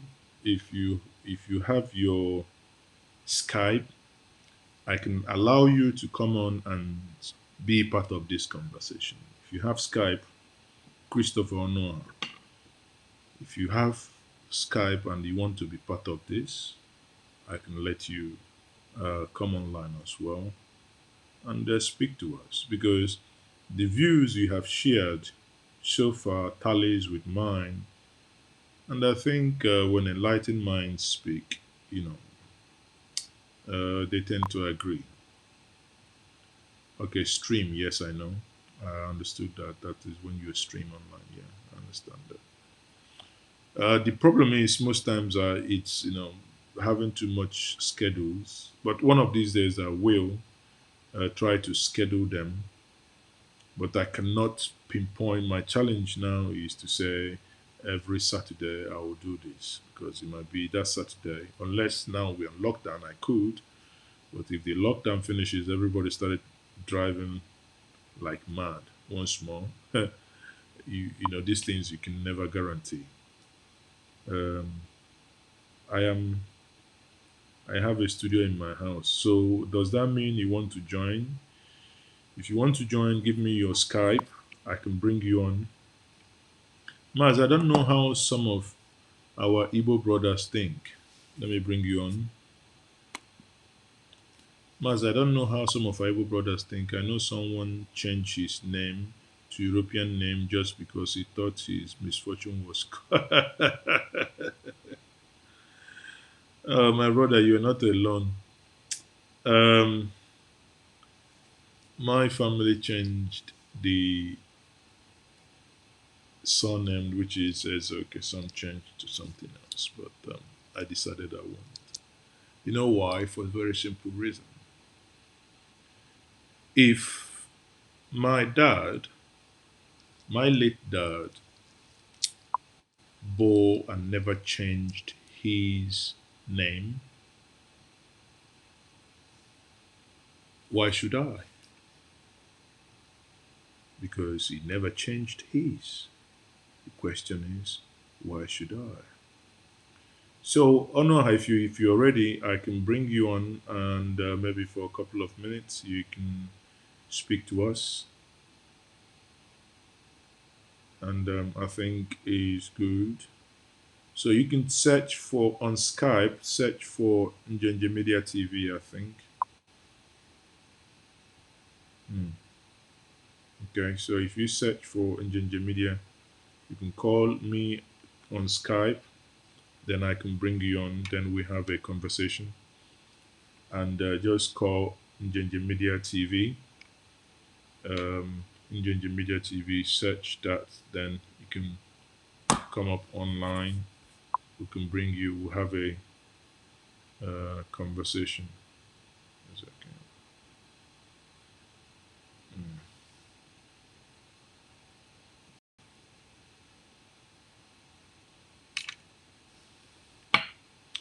So I'm as inviting you to Paris. Oh God. Etu esi anwụ na Paris ka isi eme ma invite nna speak level. Ndụ ka na-agwụkwọ m inwe idea. Ndụ ka na-agwụkwọ m were eme m invite na Paris. Ha. Oh, speak level. Hmm?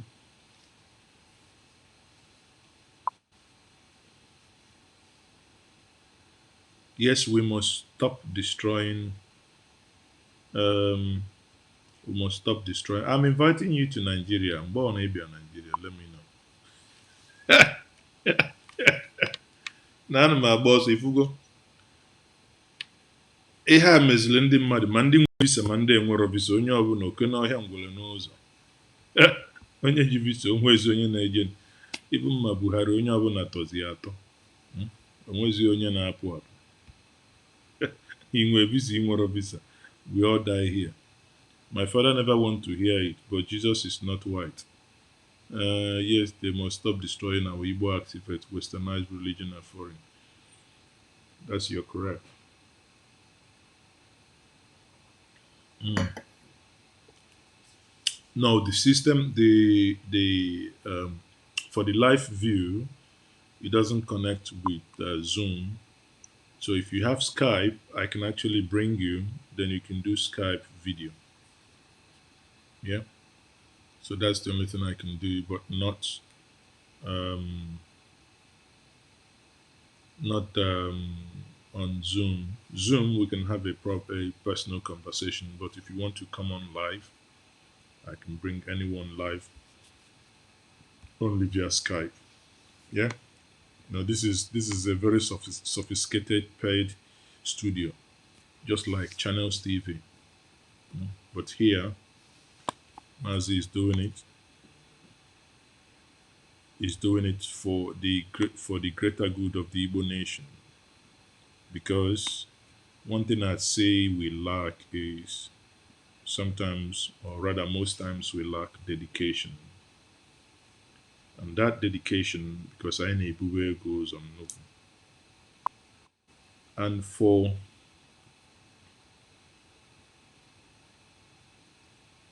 um, for some of you who wrote me who wanted to be part of the relief material that we want to,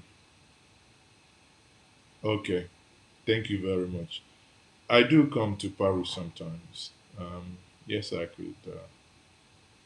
But I think one thing I will do anytime I want to maybe travel, I will make a broadcast or I will share that and see who is where so we can connect. You know, I had a series of URGs in Kwesi this summer, but suddenly here we are with COVID, according to Buhari, COVID-19, and we can no longer go anywhere. Mm. Charles Obimazi, I would like to invite you for the next Imoka next year. I equally like a tradition a lot. Thanks for today's topic. Thank you very much. Imoka.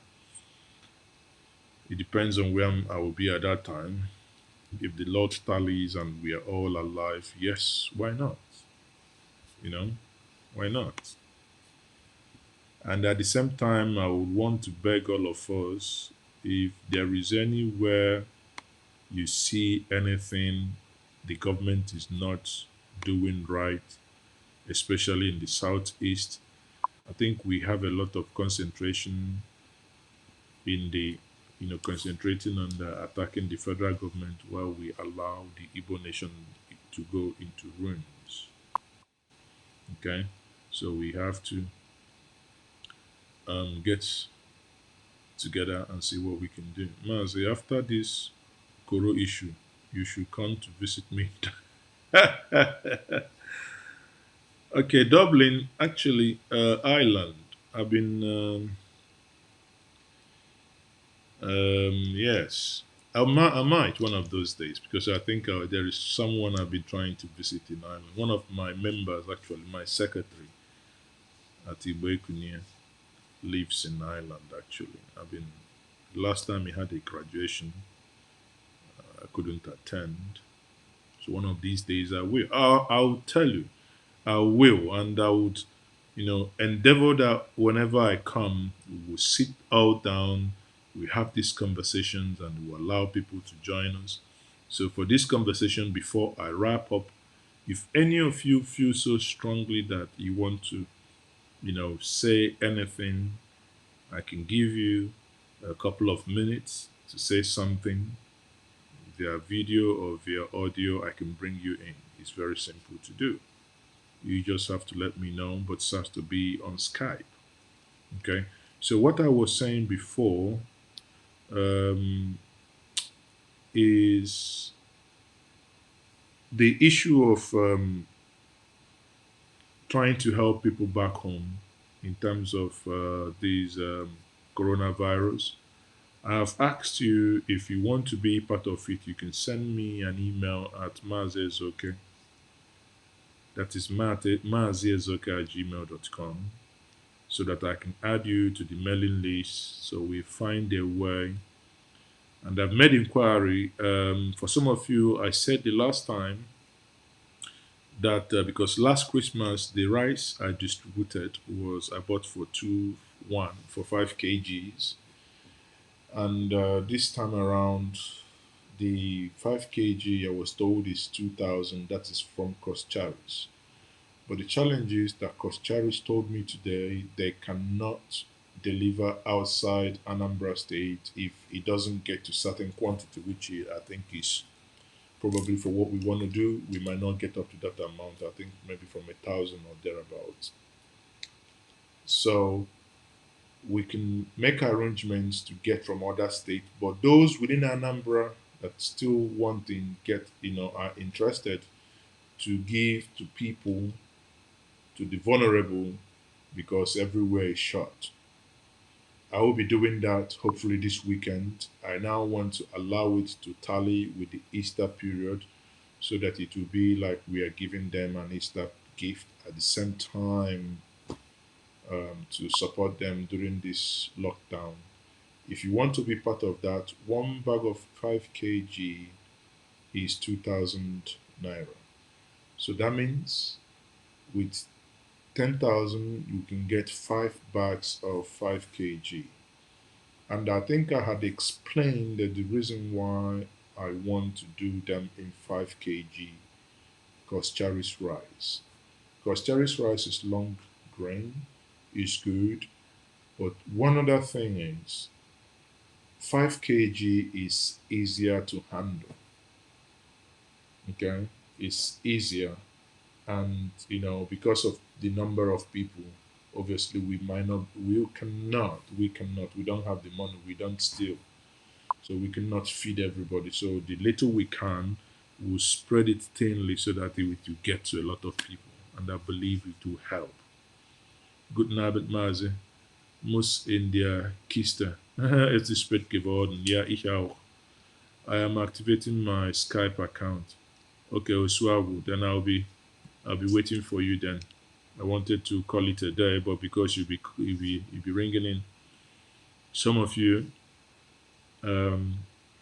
Okoria, because Oswago is activating his Skype account, I would ask if you can hang around a little bit. You're not going to work tomorrow. Morgen, um, machst du danke, aber morgen hast du keine Arbeit eigentlich, denn du kannst auch wach bleiben. oder ist deine Frau oder deine Freundin da neben dir? Um, Edith Peter says, sorry to join late. My night shift from Glasgow. Ah, everybody's on lockdown and you're still working. Edith Peters, you're welcome. So everybody's on lockdown, but Edith is working. So everyone is hanging for Chris Usuoha to join us. So if Chris joins us now, then we make this um, conversation a live one. We'll see how is it gonna play out. Doch, ich arbeite noch. Ach so, bist du in, wie heißt er, arbeitest du in der Krankenhaus oder Altenheim oder Flieger oder wie? Ja? John Okurio, wo arbeitest du dann? So, like we keep saying, we must ensure that we find a way to make the Igbo nation be better. And one of those things you and I can do is not to allow people bring enmity between you and your brother because one chap who could not finish secondary school will tell you stories that your brother, your wife, your mom is the one killing you. You know, we need to think, we need to choose some of these things before we react. Okay? So we have been here now 2 hours plus. I'm waiting on um, Christopher to join us. Christopher, the moment you're ready, let's go. Let's roll. This is very interactive. I hope all of you have liked it so far. If you have any other questions, let me know. 9. Digital printen. Ach so. Ja. Printen. Das weiß ich doch. Ich weiß, was digital printen ist. Digitale Druckerei oder sowas, ne? I know. Ich habe alles gemacht, als ich noch in der BRD bin. Oder als ich in der BRD war. Alles. Von Kellner bis Küchenhelfer, von Küchenhelfer bis ne, Altenpfleger, von Altenpfleger zu Dozent, wissenschaftlicher Assistent, vom wissenschaftlicher Assistent zu Dozent an der Uni. Aber alles machbar, damit wir überleben. Okay. So thank you everyone. for for those of you thinking, what is he saying? Sometimes I miss German, Sometimes I miss German. Genau. Wir arbeiten noch. Yeah, sometimes I miss German. So what we are saying in essence is, before you go, anyị ga-ekpe ekpere korona. Anyị ga-ekpe etu ndị nna nna anyị va. Maka ọ bụrụ na ndị nna nna anyị va nọ ndụ, korona wee na-eme ihe ọ na-eme, kedu ka ba esi wee kpee ekpere? Anyị ga-ekpe ekpere ndị nna nna anyị va. Anyị asị na dịka ndị nna nna anyị vazi ekpe, na aga onwe na-ene m anya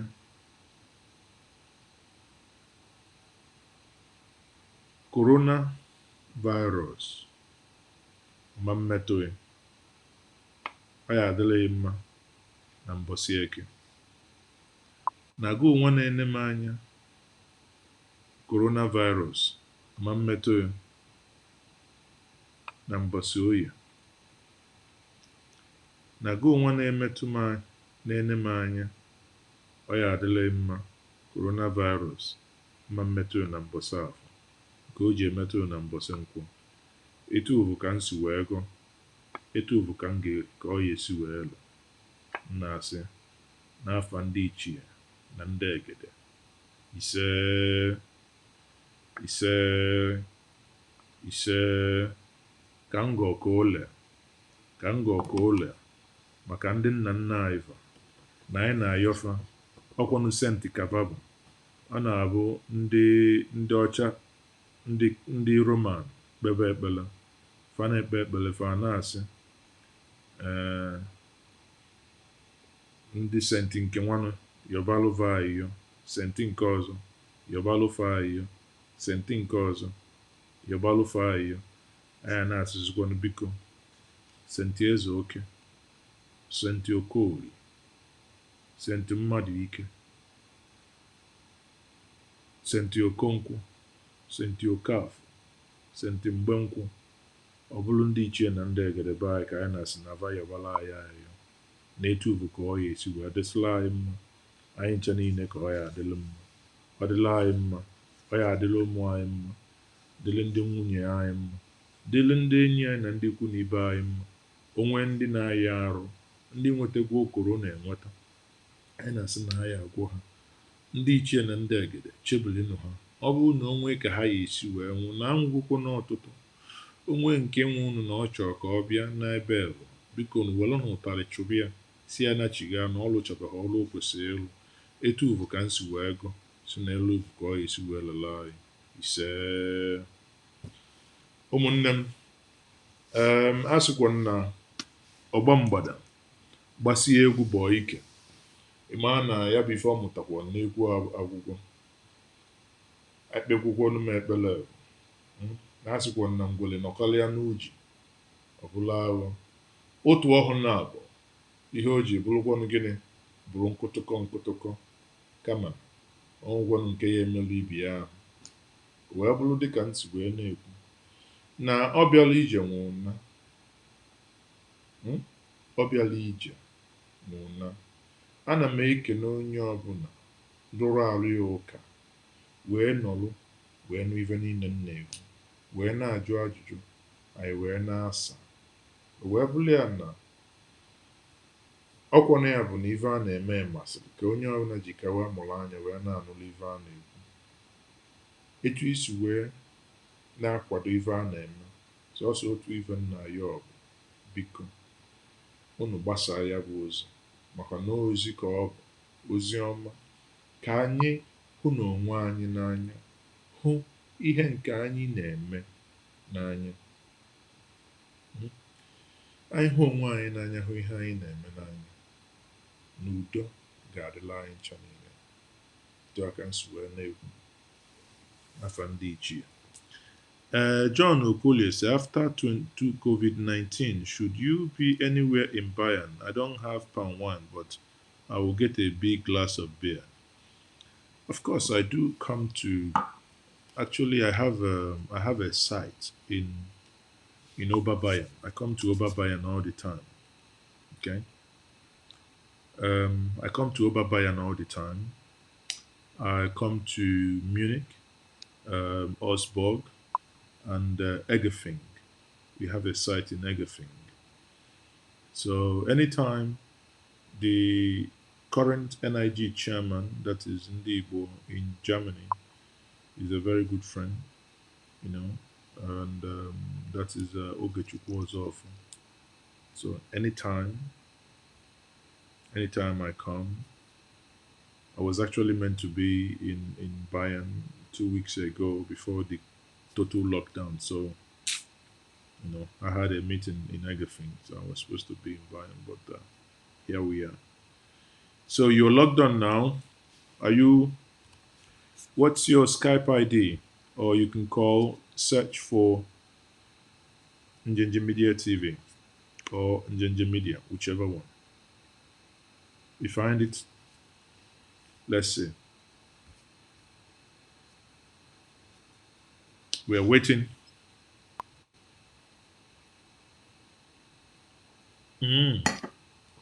You are in Munich. What side? What side of Munich? Um, what side of Munich? Ozofoge, yeah. Ozofoge. Munian. Imokona. Ana m abịa iri ji ha na mgbe eme ihe last year ekwesịrị m ịbịa. Is 5G dipped in too much conspiracies? I don't know. No, I believe in conspiracy niile a na-ekwu na 5G. Emmanuele ilu anya Maazi, ọ bụ ndị dịka gị kwesịrị ịchị ala Igbo. Ana m ekwesị ịchị ala Igbo abụrụ ọnụ m onye ori ịma na anyị nwere nsogbu ịma na ndị Igbo makwa na ihe mana ndị Igbo nwere nsogbu. Ndị njisi gị na ndị Igbo nwere nsogbu bụ na bikos na m abụrụ onye ori bikos na m ejiro convoy aga o nwere onye ya atụnyelụ m vootu. M nwere ike mbọsị ihe eji ịtụ bụ ije izu elekshọn nwere ike ọ bụrụ Misbah da I know where you live boy. I know. I know. Visbar. Okay. I used to hold on.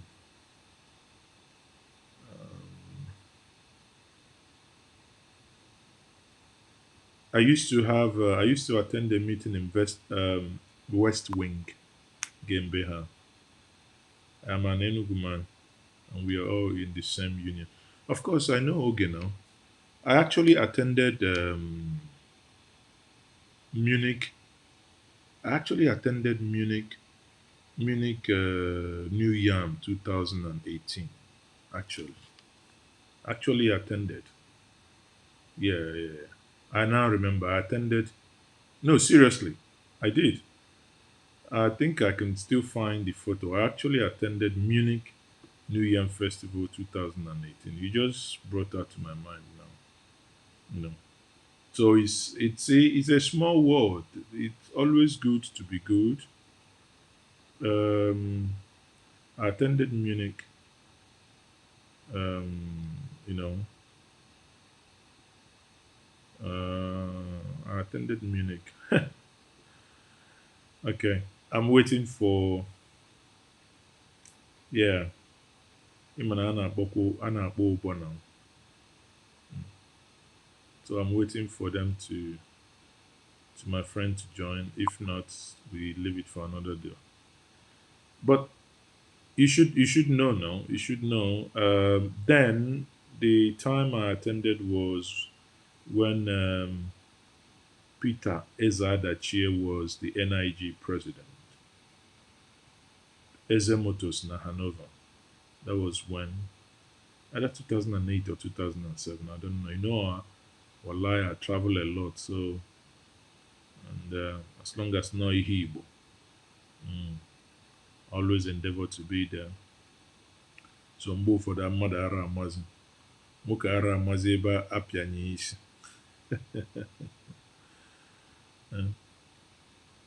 I think it's, let me look at some of the pictures. Actually, so, wrong.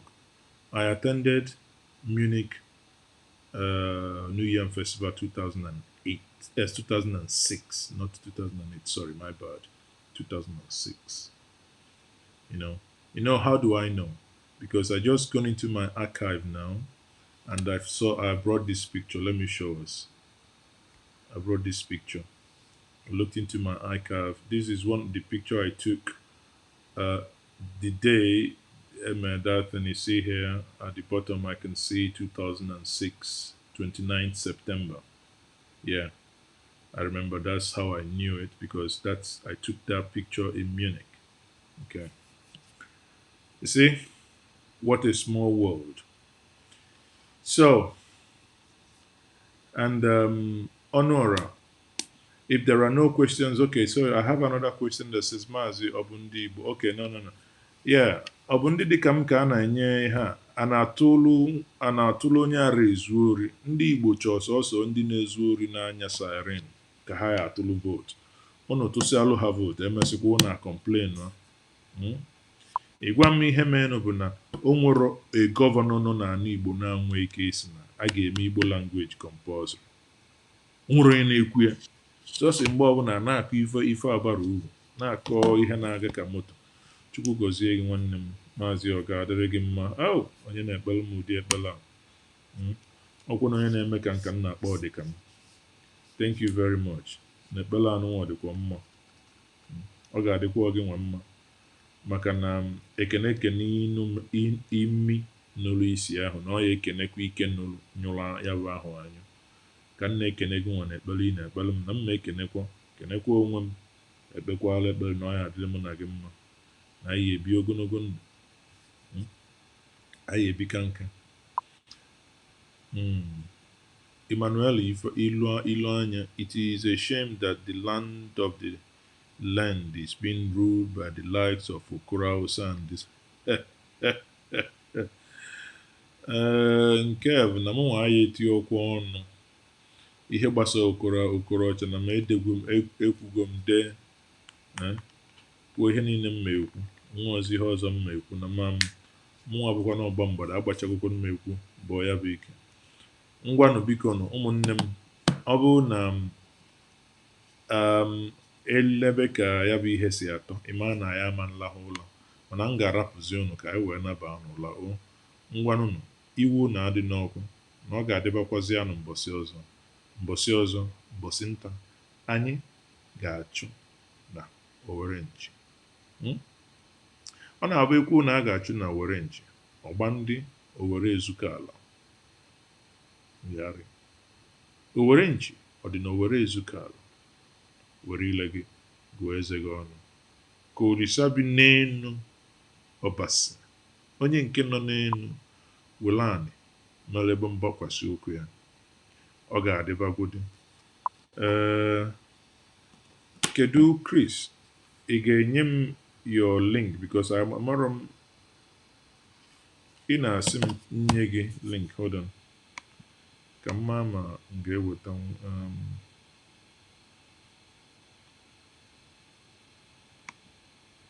just Google Njenje Media Chris, Google Christopher Osuoha, Google Njenje Media TV. Ije na people, ebe the people. If you Google so you don't need a link. You Google there, you will see it, or you name your own. I can call you.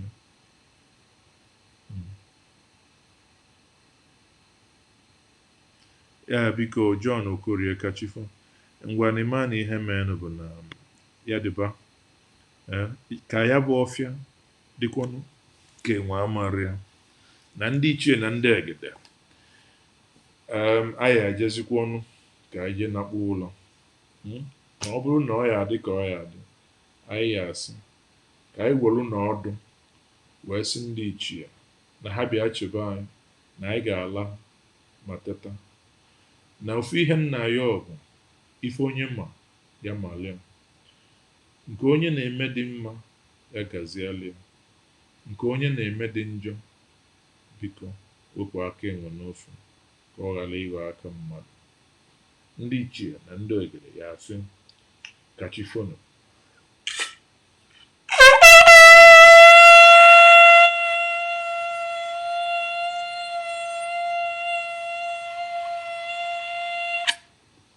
Ihe ọ pụtara bụ kachifo ụmụnne m, ngwanụ ka ọ bụ ọnụ.